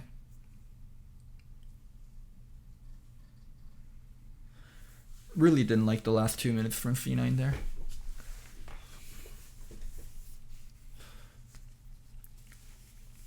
Doing jungle. Aatrox is not putting the pressure really on in the game.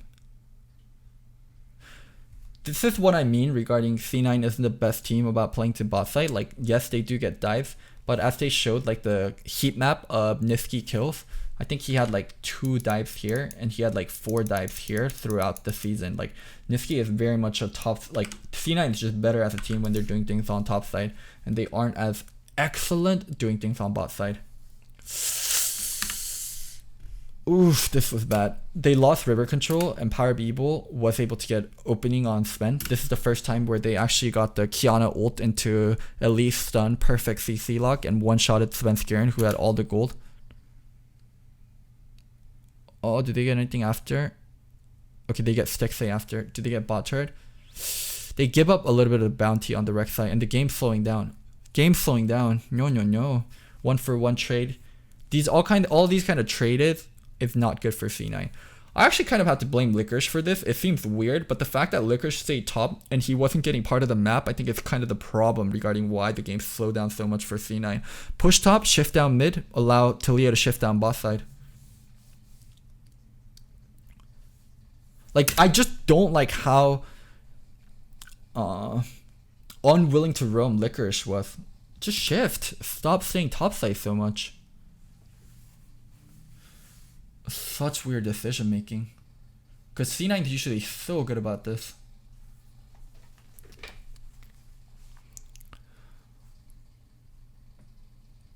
I mean, Draven got his stacks, yeah, but the snowballing of the game kind of got fucked. Still up 6k gold. Helps a little for CLG that they got the top turret, but still, like, the speed of the game has slowed down a lot.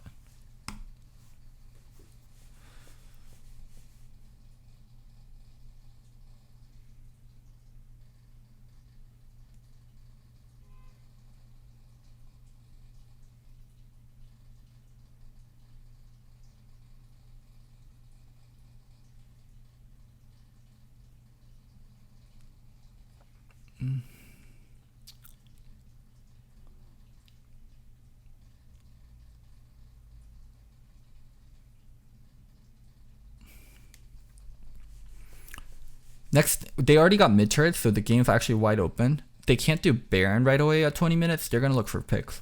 C9 wants to get vision in enemy jungle and look for picks.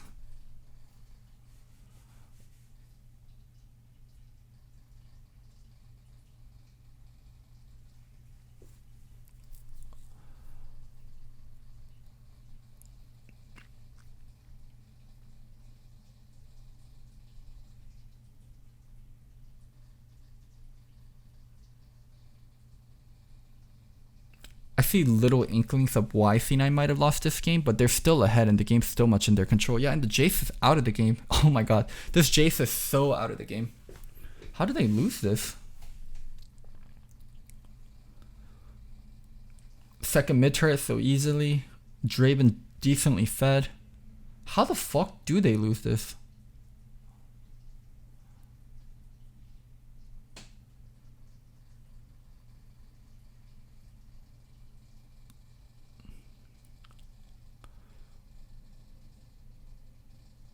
It was scripted.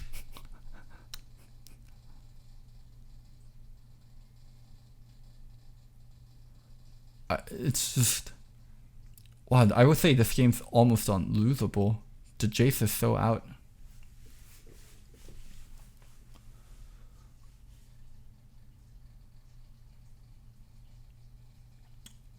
C9 gonna stack another Inferno. They can threaten Baron a little bit after the Inferno. After the Inferno, the carries will start getting closer to 3 items, especially Sneaky, and then they're in a state where they can start forcing Baron.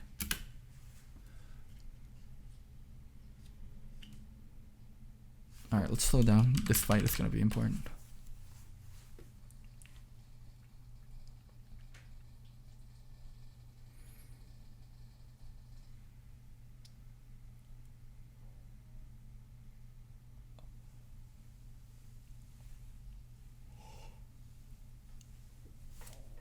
Wait, they just gave that up for free. Bio doing such a good job of marking the Aatrox. Wait, oh, Niski got one shot. I was like, wait, why did they give that out for free? I didn't even realize Niski got one shot by Power Beeble there. Power Beeble waiting for the perfect spot. They knew Niski would try to flank or try to get the wall. If they had this in their pocket, why didn't they play it more? Power Beeble actually showing that he can play Kiana. Ooh, that was a nice juke. Yikes. So one of the best ways to juke Rek'Sai is to dash towards him whenever he's using his tunnel, because he's locked into that tunnel distance, right?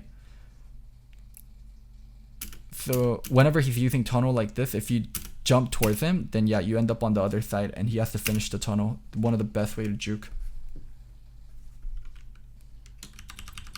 Excellent.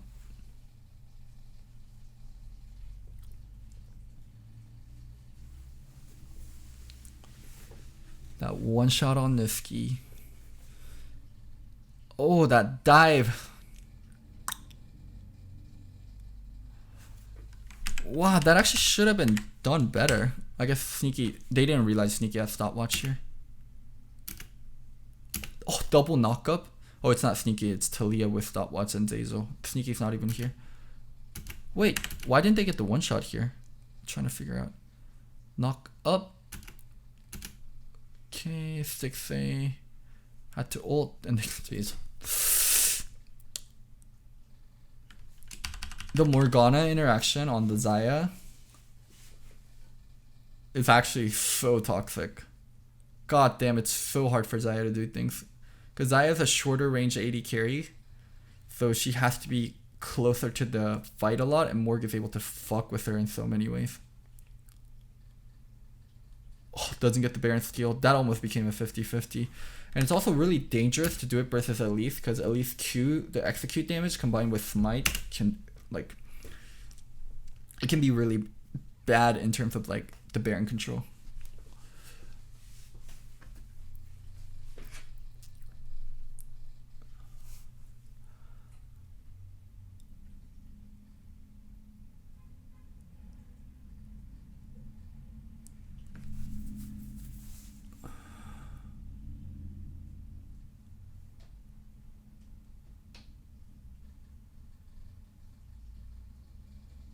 Oh my god! Oh my god, that was so dangerous. Holy shit, I didn't even notice Bio. Where did he come from? Oh, it wasn't Bio, it was Kiana. Wait, how the fuck did she get there? Wait. Let's try to track this Kiana. So she was here. She hopped over this wall. So when they're pushing mid with Baron, they already had this set up. When they got Baron, they weren't like, we're gonna meet them. We're not gonna meet them in base. We're gonna fight here. So he Whoo! Deek, deek, deek. And then like this. Oh my, what a pad thing. Because CLG is warding out. They're checking here. They're checking here. Power Beeble, you sneaky motherfucker. That's why I didn't notice him. Because I was so focused on this part of the map. I didn't even realize he hid behind there. So sneaky. Walking towards. They realize they're getting hurted. Flash ult. Sneaky got knocked back a little. But still Black Shield came down in time. Talia Wall kind of trolling his own team.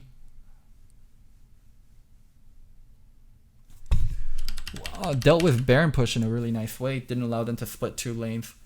Forced them in an awkward situation. Not bad at all. Only 2 minutes left to go on the Baron. No flash on Sneaky this time. A little bit easier.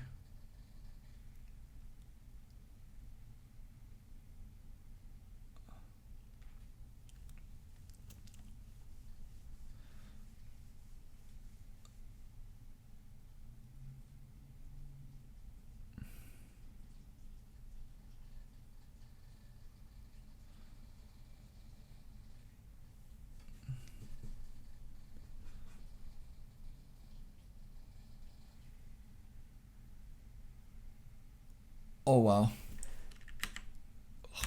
They just insta-melted there. Kill Power Beeble. Rek'Sai melted. Wiggly dead. Oh, this is with Baron. 30 seconds left on Baron. 3v4. This game doesn't end? What? This game doesn't end? What? Game should end here. Block people out. 1 turret. Oh no. Oh, that's what you guys mean regarding he trolled. Oh, this Morgana positioning here. Morg has to position here so she can shield him or shield him. She just has to be out of range. Oh, this game should have ended. This game should have ended here, and I wouldn't have need to done a 4th game review, and it would have been over. But they trolled. They trolled and they actually lost this game. Holy fuck, they trolled and actually lost this game. Wait, how did they even lose after this point though? 2 inhibs down. Still stronger in team fight. AK gold up. They still shouldn't lose.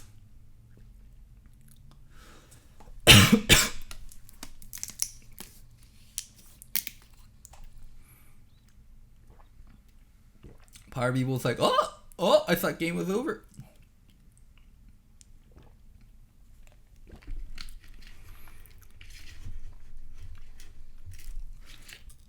It's still a 4v5. Jace is still not a real champion right now. Jace is still half a champ.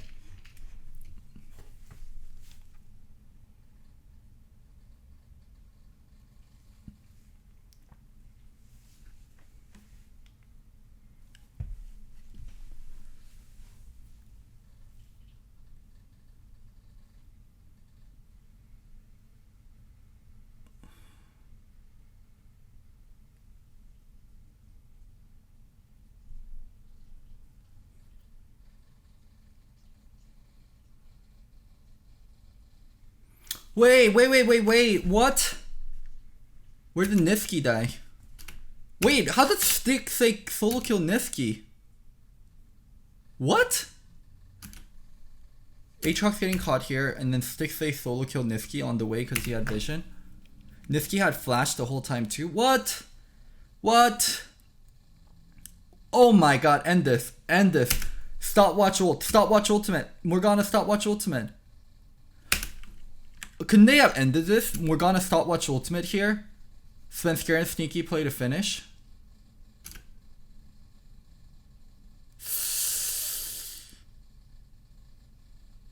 Oh, he doesn't have stopwatch.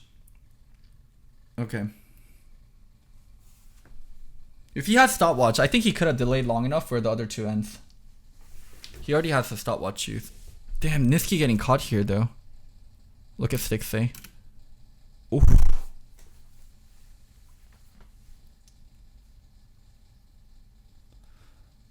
Oh, this game became so messy so quickly. Wow, C9 had this all the way in the back, and then they started trolling. So much just grouping up and fighting. You can use Baron. You can use Baron. You don't need to do this. You did not need to do that. You could have used Baron to end. You could have used Baron to end. Oh. Yikes. Gold evening up so much.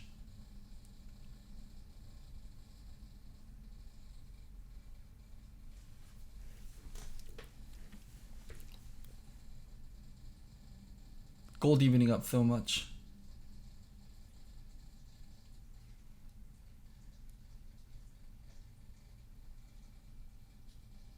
Oh, Kiana. Wow. If this was another team, I'd be afraid of them tilting. I'd be so fucking afraid of them tilting. If I lose a game like this feels like a reverse sweep. Lose a game like this, have to start dealing with Kiana.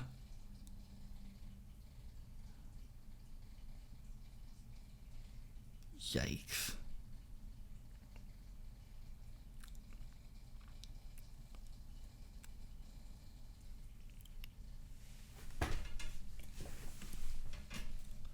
Damn, I went from like analyzing the game to being like an audience because the game got so crazy so quickly.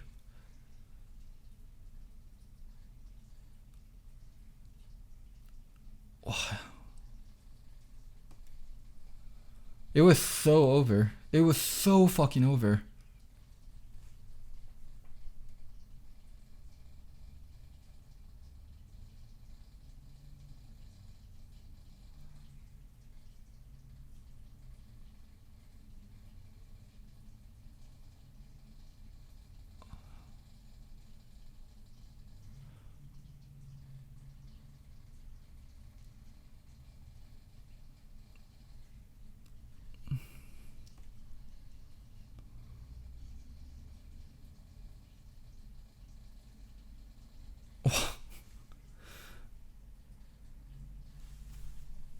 Wow. I can't believe they allowed the game to get into this state.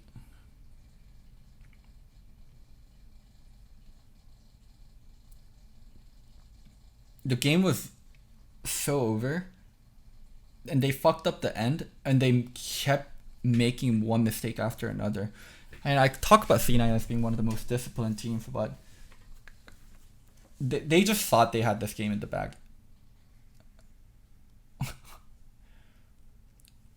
The 1-5J is starting to be useful.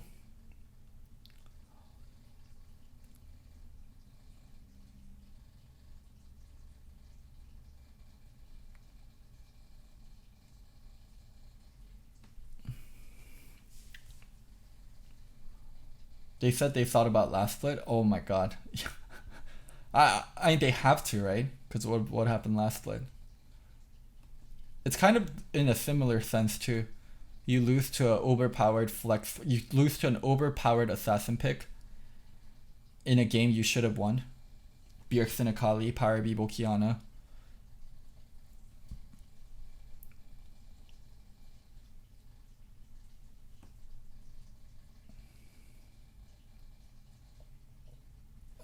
Okay. Oh my. Oh damn. I should have watched this a little. I should have paid a little bit closer attention to this.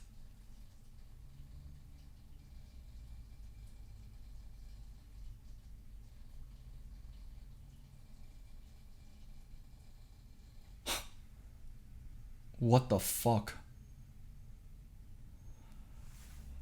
Wow, what the fuck? Holy shit. Well, let's move straight to game 4. Alright guys, game 4. CLG versus Cloud9. Pretty shocked that Cloud9 lost the last game. A lot of casters talked about the deja vu, and I'm pretty sure Cloud9 players are talking about the deja vu. If they actually lost game 4, I think they actually would have broken down and lost game 5. But so we know they win game 4. Let's see how they made it happen. Irelia, Yasuo, GP ban setting up for Akali first pick. C9 sticking to their guns with Corki Azir. I mean, it has to be Akali first pick with GP right there. Yep. C9 probably going to respond the same way. Silas plus something. Silas and what? And what? That's the question though. Silas and what? Zaya with Caitlyn not banned? Really? With Caitlyn not banned? No, no, no, no, no. No way they locked that. Okay, there we go. Rakan. If they go Caitlyn Morg, what would they go? Caitlyn Morg, probably like Rakan Varus. That's a little interesting. Oh, they are going Caitlyn. They did go Caitlyn Morg.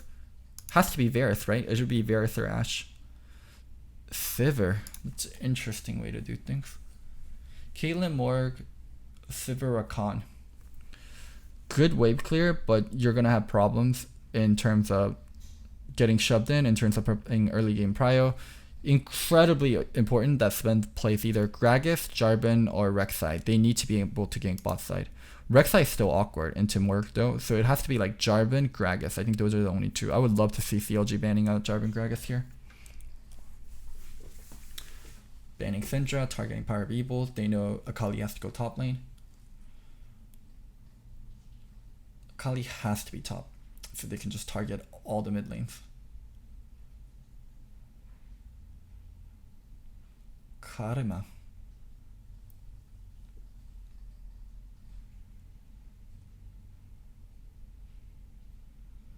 Kiana. I love the Kiana ban. And I'm kind of surprised CLG didn't take it earlier. And also, it's actually so troll they're banning stuff like Karma Aatrox. I think they missed the mark. They have to think about it. Well, how the fuck can Caitlyn Morg fuck up? Caitlyn Morg can fuck up by getting ganked. Like, should have been Gragas Jarvan ban in my opinion. I don't think the Aatrox and the Akali even really matters. Or Aatrox and the Karma. I would have much preferred the jungle bans and helping out the bot side. Okay, let's see what CLG ends up taking. Ori. You banned Aatrox Karma to blind pick Ori for mid lane. Really? That was your game plan. That was your fucking game plan. What gonna be at Jarvan here? That was your game plan. Aatrox Karma to just blind pick Ori. It seems so lackluster. Kled top. Now that's a Cloud9 special. Alright, once we get into the game, we'll talk about the picks again.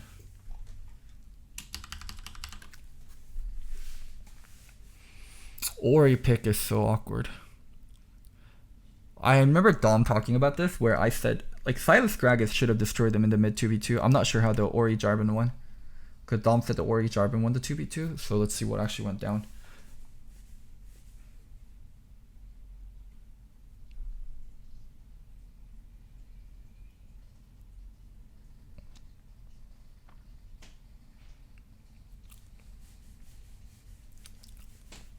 Count for picks across the board.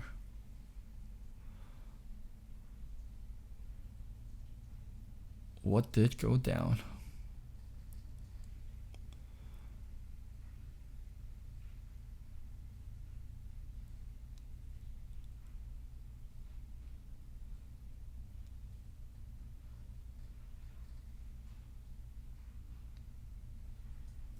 Let's see.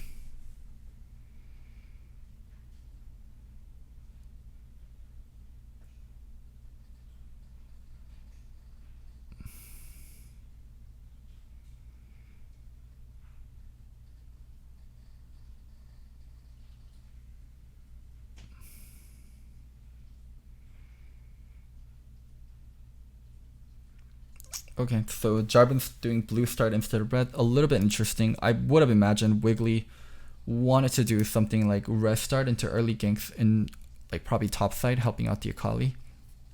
But going from blue to red instead. And Svenskeren actually jungling top side. This is also weird because when you're a Gragas, the normal pathing here is Wraith, red, double golems, and recall, but both junglers switching it up, especially when you're a Predator Gragas. Oh shit, I didn't switch camps. I'm so sorry, guys.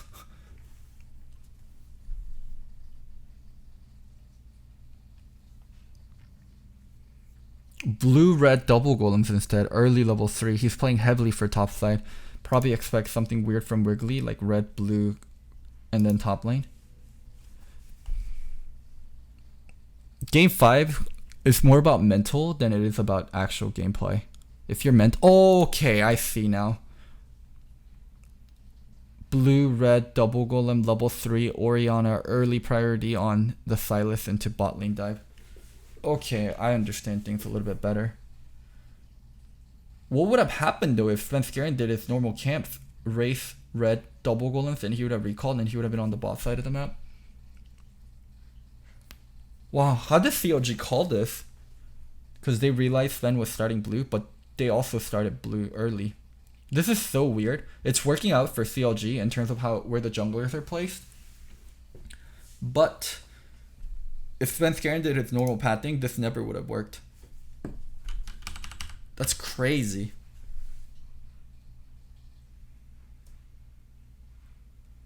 Oh, sneaky. Oh, they did get the first blood. Are they going to get returns? If they get returns, then it's fine. Yeah, they got returns. They might get one more on top of this. He doesn't have flash. Nope, got EQ back up. Can't get one more.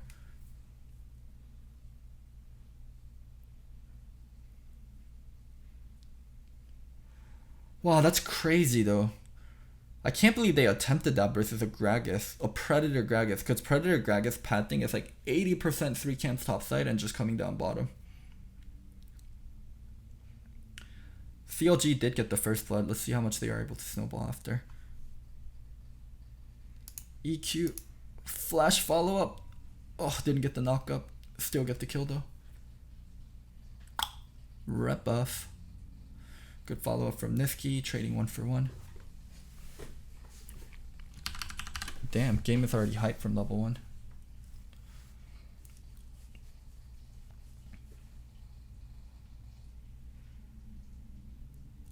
Bot lane wave in a kind of shitty situation. It's gonna start pushing back, but as Sivir, it's just so awkward. Your birth is a Kate. Kate doesn't have flash, Morg doesn't have flash, and they are versus Gragas, so they probably can't push as much as they like, and they're gonna have to wave control well. If they don't wave control, it's just instant death. Even as a Caitlyn Morgana, it's still never it's still never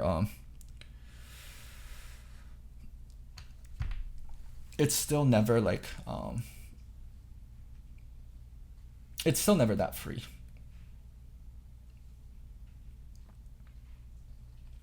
Like, you can still get ganked. Like, Caitlyn Morg, it's a real actual problem for them.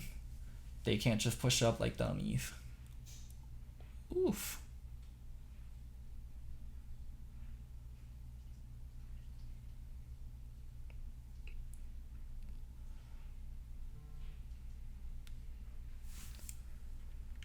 Second kill on Sneaky.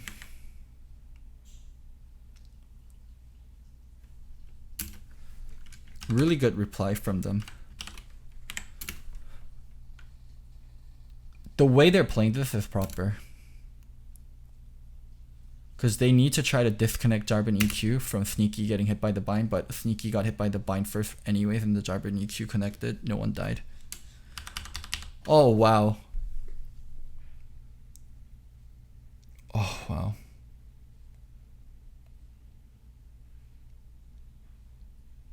Wow, this game gets so scary for Cloud9 because they're getting busted open from bot side. And they're not able to make plays on top side. Wait, they also got a kill. Oh my god, so they got solo kill top. And they're getting busted open bot side. Holy fucking shit, this would make me nervous.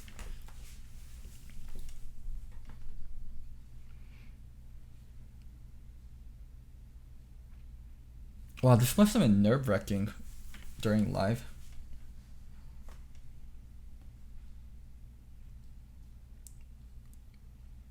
This is one point in the game where they are actually a little bit vulnerable because Wiggly isn't 5 and Svenskeren is 5 and they also have Prio on bot side. Okay, Svenskeren able to get it. Deny Wiggly level 6. The mid lane 2v2 is something they still have going on with Sylas Gragas.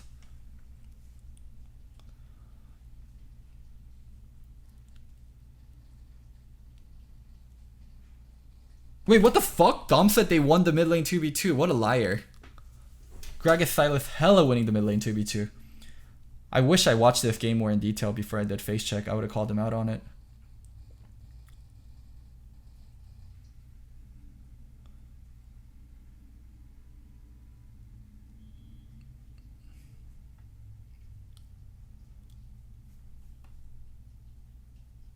Gragas reset. Next 2v2s are just gonna get harder and harder. Gragas and Silas both have flash up. Oh, nice one, Sneakers. Gragas, Silas both have flash up. Ori still has flash up though, but once one of them trades flash with Ori, the next time around, it's gonna be scary for Ori. They have to open the game up from mid lane. It's really hard to go bot lane first. I would love to see them get the kill on Ori and then try to rotate bot side or even top side with Kled, or Kled can push up and go kill the Ori. No, not bot lane first. Do it from mid lane first. The mid lane control is more important, especially versus the Ori.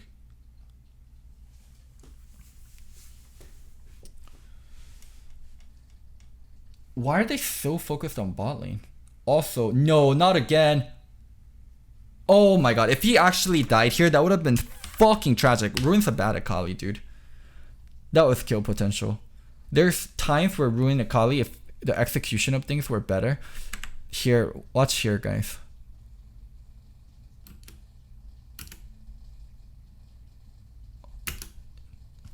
You needed to E earlier.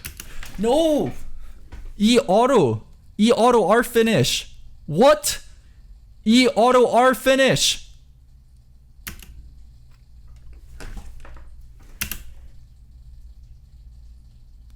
E auto R fin. Oh. Bruh. If he killed the Kled again 1v1 with Hex Drinker, that would have been game breaking. 2-0 Akali, start getting pressure from top side, can help out with mid lane, can start diving the Kled if need be. Bruh.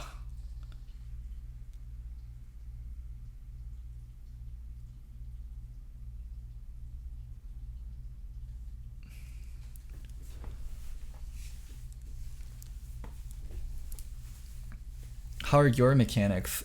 Am I getting paid for my mechanics? Bruh. Oh, Licorice knew he was dead here. Licorice knew he was dead.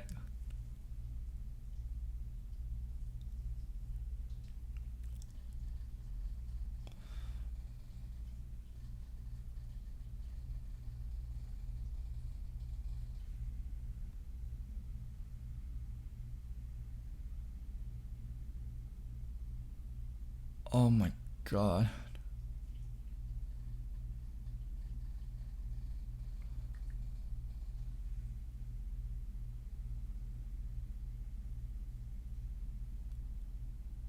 Licorice knew he was dead there. God. I can't get over this one. Alright, let's slow watch this fight.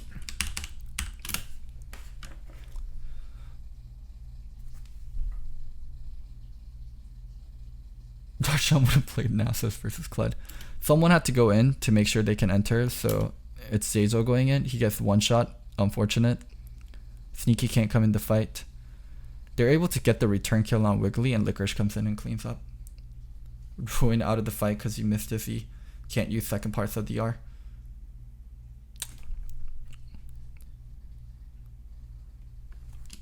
One thing I'm noticing for CLG though is one of the things we talk about is like who's the best player on CLG, like Wiggly maybe, like Pyrobeeble, Stixay, Biofrost. Like there isn't like a clear outstanding star for CLG, like someone that really clutches it for them.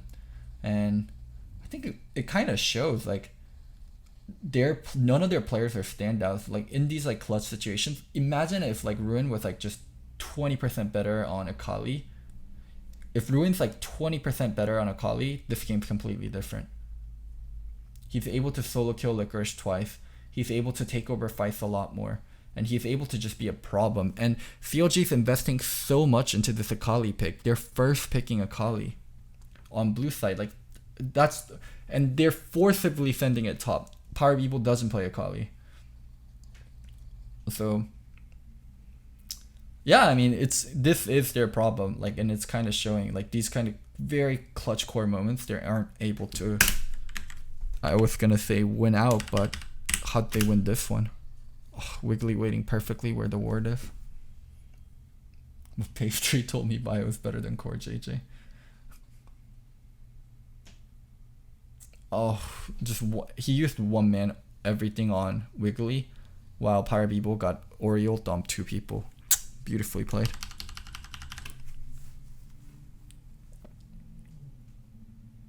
How did Bio randomly die here? What the fuck? Oh, he died while he was moving up river. I mean, Ori looks good, but is it good enough? Rest of the lanes are kind of failing. Caitlyn didn't manage to snowball. Akali got her snowball started, and then she tripped and fell over herself.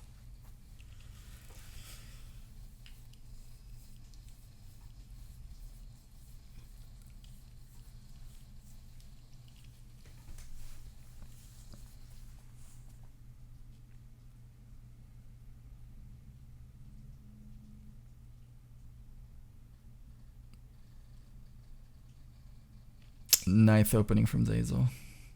Could have killed Stixay there too if Stixay stayed around too much. No, okay, so mid lane 2v2 definitely was a problem. Silas Gragas had control majority of the time until that 2v2.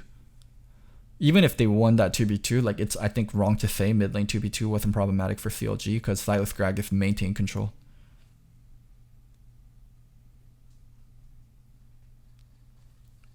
Damn, this game's like so hyphy, even knowing the results. Ruin's just not good enough to abuse Kled. Ruin's just not good enough to take the leads he has and snowball it. He just fumbles. Akali, you have to be so mechanically on point, and you have to be so willing to take some of the fights and actually outtrade. I'm missing a little bit of that. Ooh, this catch though. More groomed up. Perfect binding. God damn. Bio's actually so on point. Not better than Core JJ, but still on point. C9 losing mid turret first. CLG actually showing a semblance of early game, and they have a pretty good team fighting comp. It's just Akali doesn't really fit into it. Wow, this game's actually wide open.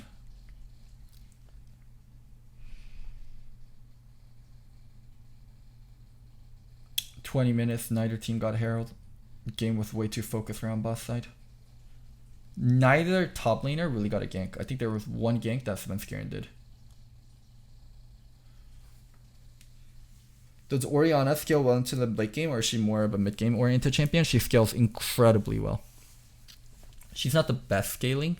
There are some limitations because her damage isn't as guaranteed, and she's more of a utility champion, but she is still one of the better scaling mid laners. Late game Orianna with like 400, 500 AP anytime you QW. Oof. Maybe I'm a noob, but isn't Gunblade on Akali one of the most OP power spikes on her? Why does he go pussy build with armor? So, that Seeker's Arm Guard is one of the most efficient items in game for AP champions whenever you're laning versus AD champions. So even with Gunblade being a huge power spike, you will still stop by Seekers because Seekers is just so good.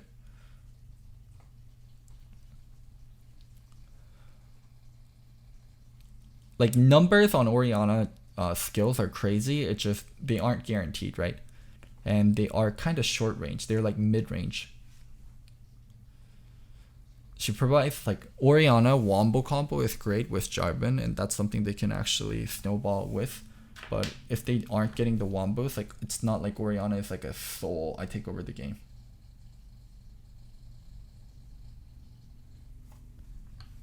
Just 3k shockwave. 3k elo shockwave and you carry.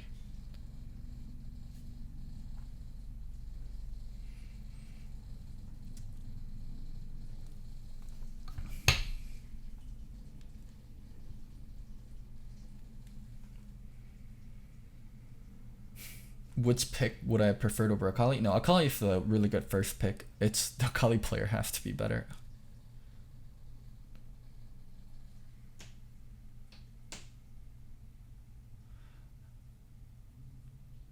Whoa, Bio, that was close. Okay, let's pause for a second and talk about kind of what both teams wants to do. C9 wants to flank. They have a Kled, they have a Gragas, they have a Silas, they have a Rakan, they have a Sivir. They want to flank this like squishy backline of Ori and Caitlyn. They want to do everything within their power to get onto the backline and just blow the Ori up, blow the Caitlyn up, take multiple angle fights. What CLG wants to do is they have to team fight. They have to team fight in a very honest manner. Tanks up front, carries in the back, because Akali is not going to beat Kled in the split push with her current items and current levels. So it's going to come down to how well do we set up at Baron, how well do we set up at Dragon, is C9 going to be able to get the flank.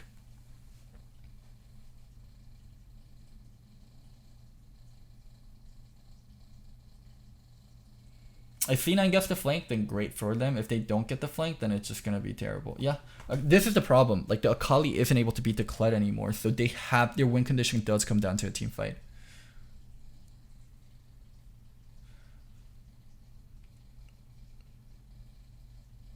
Kled TPing in. Kled positioning already, like, he's already getting ready to flank. That's all he's trying to do. Flank, flank, flank. Got the flank. This fight is already over before it started. You can see where Zeyzal's going. You can see where Kled is going. You can see where Svenskeren is going. You can kill Niski, but your backline is about to get blown up. Got on top of the backline. Power Beeble dies. Bio in awkward situation. Oh! Oh! How?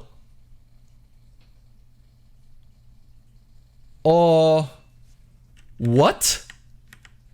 This should have been a clean fight for C9. Let's see what happened. Oh, it starts with Niski getting rooted and Zeyzal getting double ulted. Okay, so Niski steals ult, returns ult, and doesn't do anything. Okay, so Niski really didn't do anything in the fight. That's why it looked so bad. Power Beeble looking to get one-shotted. Didn't get one-shotted. This ult was really awkward from Svenskeren, and they aren't able to get on top of Stixay anymore. Sivir outranged and got killed by the Caitlyn. Okay, the flank was really good from C9, but Niski got caught in a way where I didn't think he would get one shot, but he got caught by Morkbite and he got one shotted. And also Gragas ult kind of became a waste. Sneaky got caught on a trap. So many jokes there, but I'm not going to make any of them other than he shouldn't have got caught on a trap.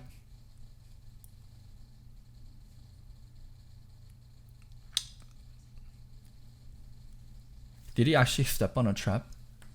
Trying to see. Oh my god, he just straight stepped on a trap. Okay, never mind. Sneaky trolled.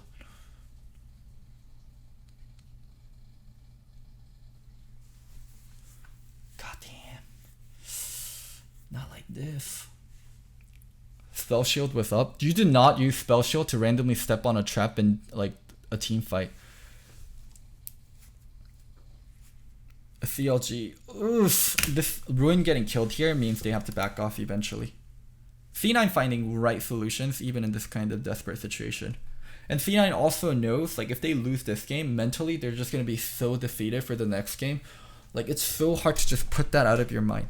So you're asked to, here's the flank, steal the Oriole and Sombrero. Oh, nope, just go for the Caitlyn instead. Okay, beautiful.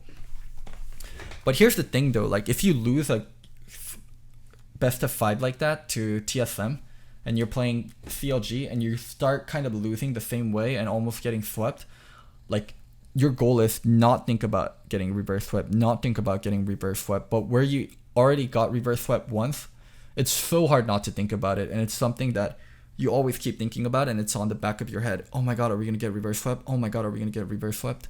It's something that's incredibly hard to just like push aside anytime you make a mistake, anytime you fall behind in a game 4.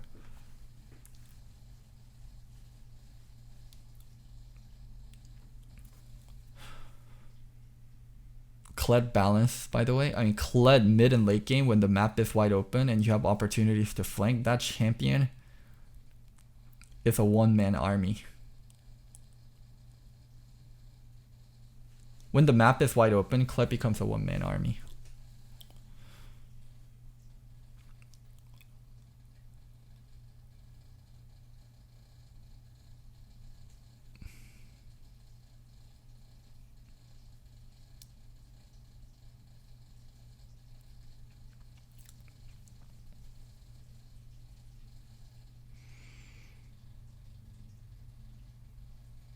Let's see what he does. Yeah, the biggest problem for CLG, they're never going to be able to win side lanes, so they're always beholden to sending multiple people to the Kled and having to watch out for a flank.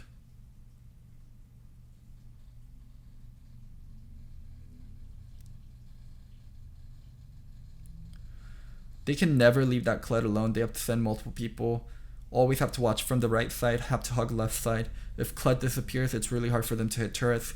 If Kled's not on the map, it's really hard to start Baron. There's just so many problems that come with Kled is the stronger split pusher. How do we deal with it?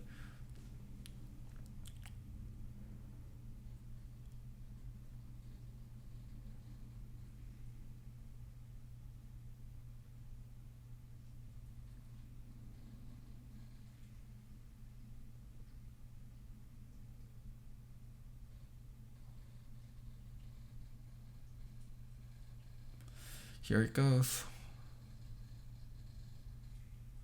Look, Kled disappearing, Kled disappearing. CLG, so scared of the Baron when Kled is off the map. It's so fucking scary. Rakan getting the other flank angle. They're going to have one. They're going to have two. They might even have a third angle with Gragas coming in right here. These two, Sivir will step on the trap and walk forward. I see this angle already. Coming. One angle here. Another angle here, Niski on top of Power Evil. This fight is already done, so fight is way too spread out. Cannot win fights like this. Oh my god, did I speak too soon again? How did they lose? You flanked from multiple angles. How? You flanked from multiple angles. How the fuck do you lose this fight?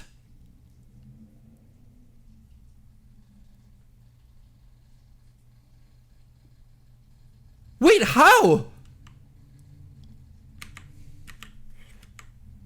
That was such a good opening.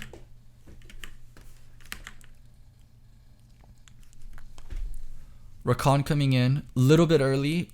Knocks up Jarvan, gets out of range. Niski on top of the Orianna, beautiful. Sneaky maybe hit the Akali, no need to go forward. Okay, you went forward. And then you died, okay. Sneaky, what are you doing in these fights? Oh, Sivir. Here's the thing you need to know about Sivir. If you go forward and you're not going to instigate the target, it's almost always wrong because your range is so short, so you can never get out. As Sivir, if you go forward into carries, almost all carries will outrange you, especially a Caitlyn and an Ori. So on your exit, you're going to get fucked.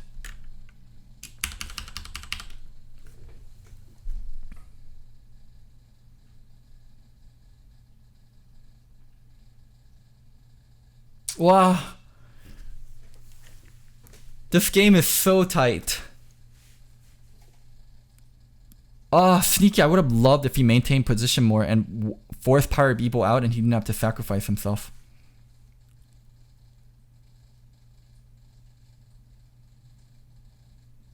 Sneaky couldn't come in the fight. The opening was a little worse than I thought it would be. And they just had to play together as a group. He had to let Silas get on top of Ori and let Silas do Silas things while trying to deal with the Akali. The Akali flank was really awkward to deal with because whenever Akali uses Shroud, like she buys so much fucking time. And you can't fucking sit there. It's just so awkward for Sneaky. I thought the Rakan engage was really good, but the problem was, like, even the engage, the only people it was good for was Gragas and Rakan, and the rest of the team was so far away. The Rakan just had to wait a little bit more and let C9 stay, or CLG stay on Baron. Oh, here's the engage. Here's Niski. Let's slow it down. Sneaky trapped out. Broke it apart. Niski one-shotted the Caitlyn. That's Baron over. 1 for 3. So fucking hard to siege.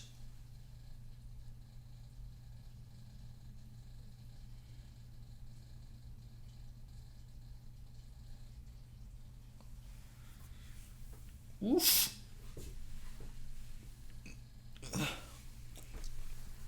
Game's gonna stall out until next Baron.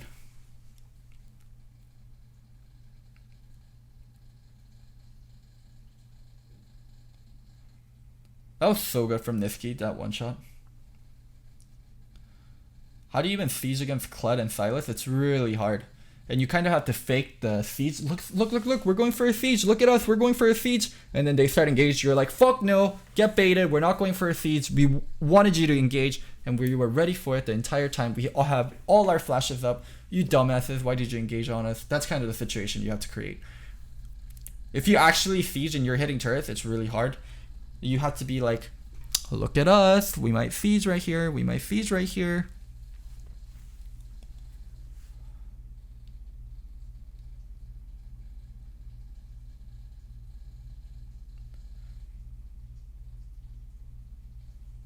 Difference between TSM playing Kled versus C9 playing Kled. C9 actually flanks so much with Kled.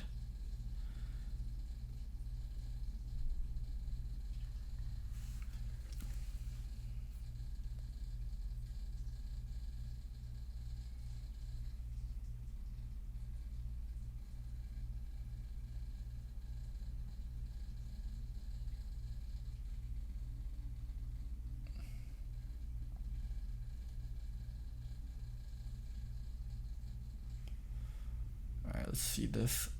Elder. Niski walking around. They didn't catch this wraparound. They didn't have vision here. Niski, they don't know Niski's here. Beautiful wraparound from Niski. Akali trying to do the same thing.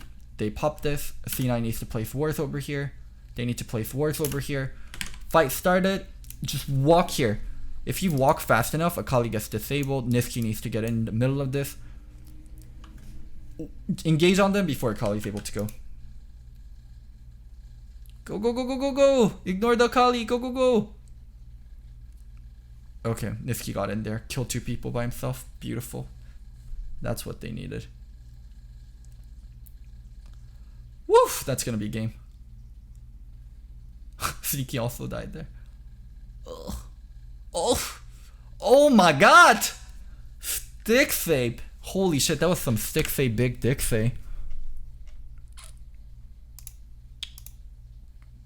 Oh, didn't hit the E.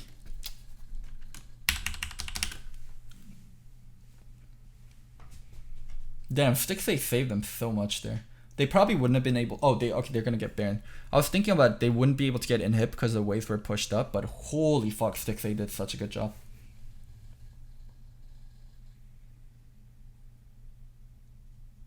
Yeah, engage. Fuck the Akali. Just keep going. Gragas did such a good job of blocking the Akali. Afterwards, finish her off. Oh, E-flash afterwards. Spence Garen, motherfucker. What a beast. Denied the Akali with his E and then E-flashed on top of Ori to get her killed. What a fucking god. Spence Garen. I think Core JJ should win MVP if we just take in regular season, but Spence Garen is playing fucking out of his mind this series.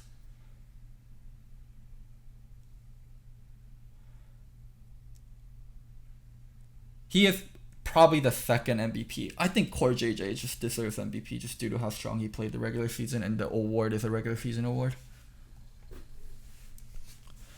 I hope one day TSM can pick up junglers as good as Spence Garen. It would solve a lot of their problems.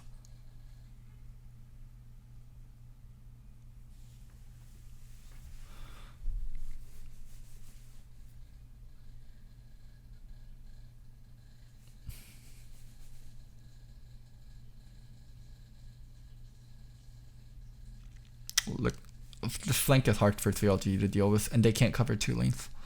And then once this area is open, Licorice always has this angle. Now they have to worry about this flank.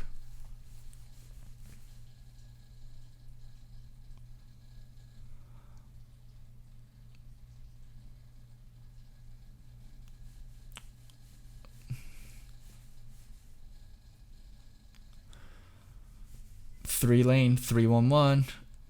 CLG spread thin. Hard to deal with 3-1-1. Okay, Baron ended. But they got all outer turrets and they got their gold lead back. 6 items. It's going to come down to one fight. One fight to rule it all. One fight to rule it all. One fight for all the marbles. C9 lose this, Mental will not survive.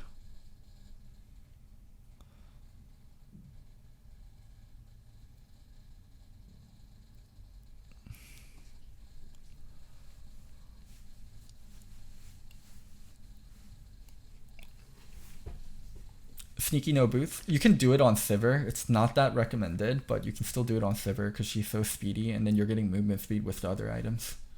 100% crit, lifesteal, MR shield. Niski, same flank angle. This time CLG learned, warded it. Ruin probably gonna look for the same flank angle. Both teams just looking for the same thing. This is some deja vu stuff. Ruin, go look for your angle. Or you're not gonna look for your angle. Shirley has used. On top, kind of delaying the engage. They just, what is it? So here, look at what C9 did. Look, we're engaging! Look, we're engaging! C9's faking engage to be able to take Dragon. Wiggly tried to respawn, but it was too late. And then now they can actually engage after they got Elder Drake. Niski looking for the flank. CLG can never go in because Niski's always looking for the flank here. Way too dangerous.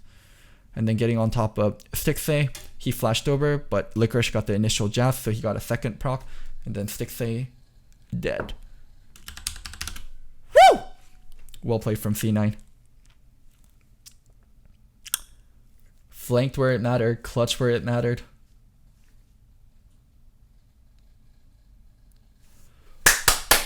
Woo! Oh my goodness, that was so fucking clutch from C9. Man, they would have created new demons that would have been so fucking hard to get over if they actually lost this game. Imagine if they lost this series. Holy fuck, mentally, the C9 team would have never recovered. The same way Zven probably never recovered from the game 5 versus TSM or TL. If they lost this game, they would have, oh my god, the fucking mental burden on C9, holy fucking shit, they probably would have never ever recovered. Jesus Christ. Wow, this was such a fucking fun VOD review to do. It seemed like the series started out in a way where I was like, oh man, it's going to be a Cloud9 smash. Like, look at them. Like, look at what they're able to do. And then it turned into, holy shit, CLG almost beat Cloud9 to, oh my fucking god, Cloud9 is going to get reverse swept again. Man, this was not what I had in mind when I saw the results. It was a lot closer towards the end. And CLG showed a breath of life towards the end. But still, C9 just had them red. Man. Wow, props to C9 and props to CLG. What a fun series.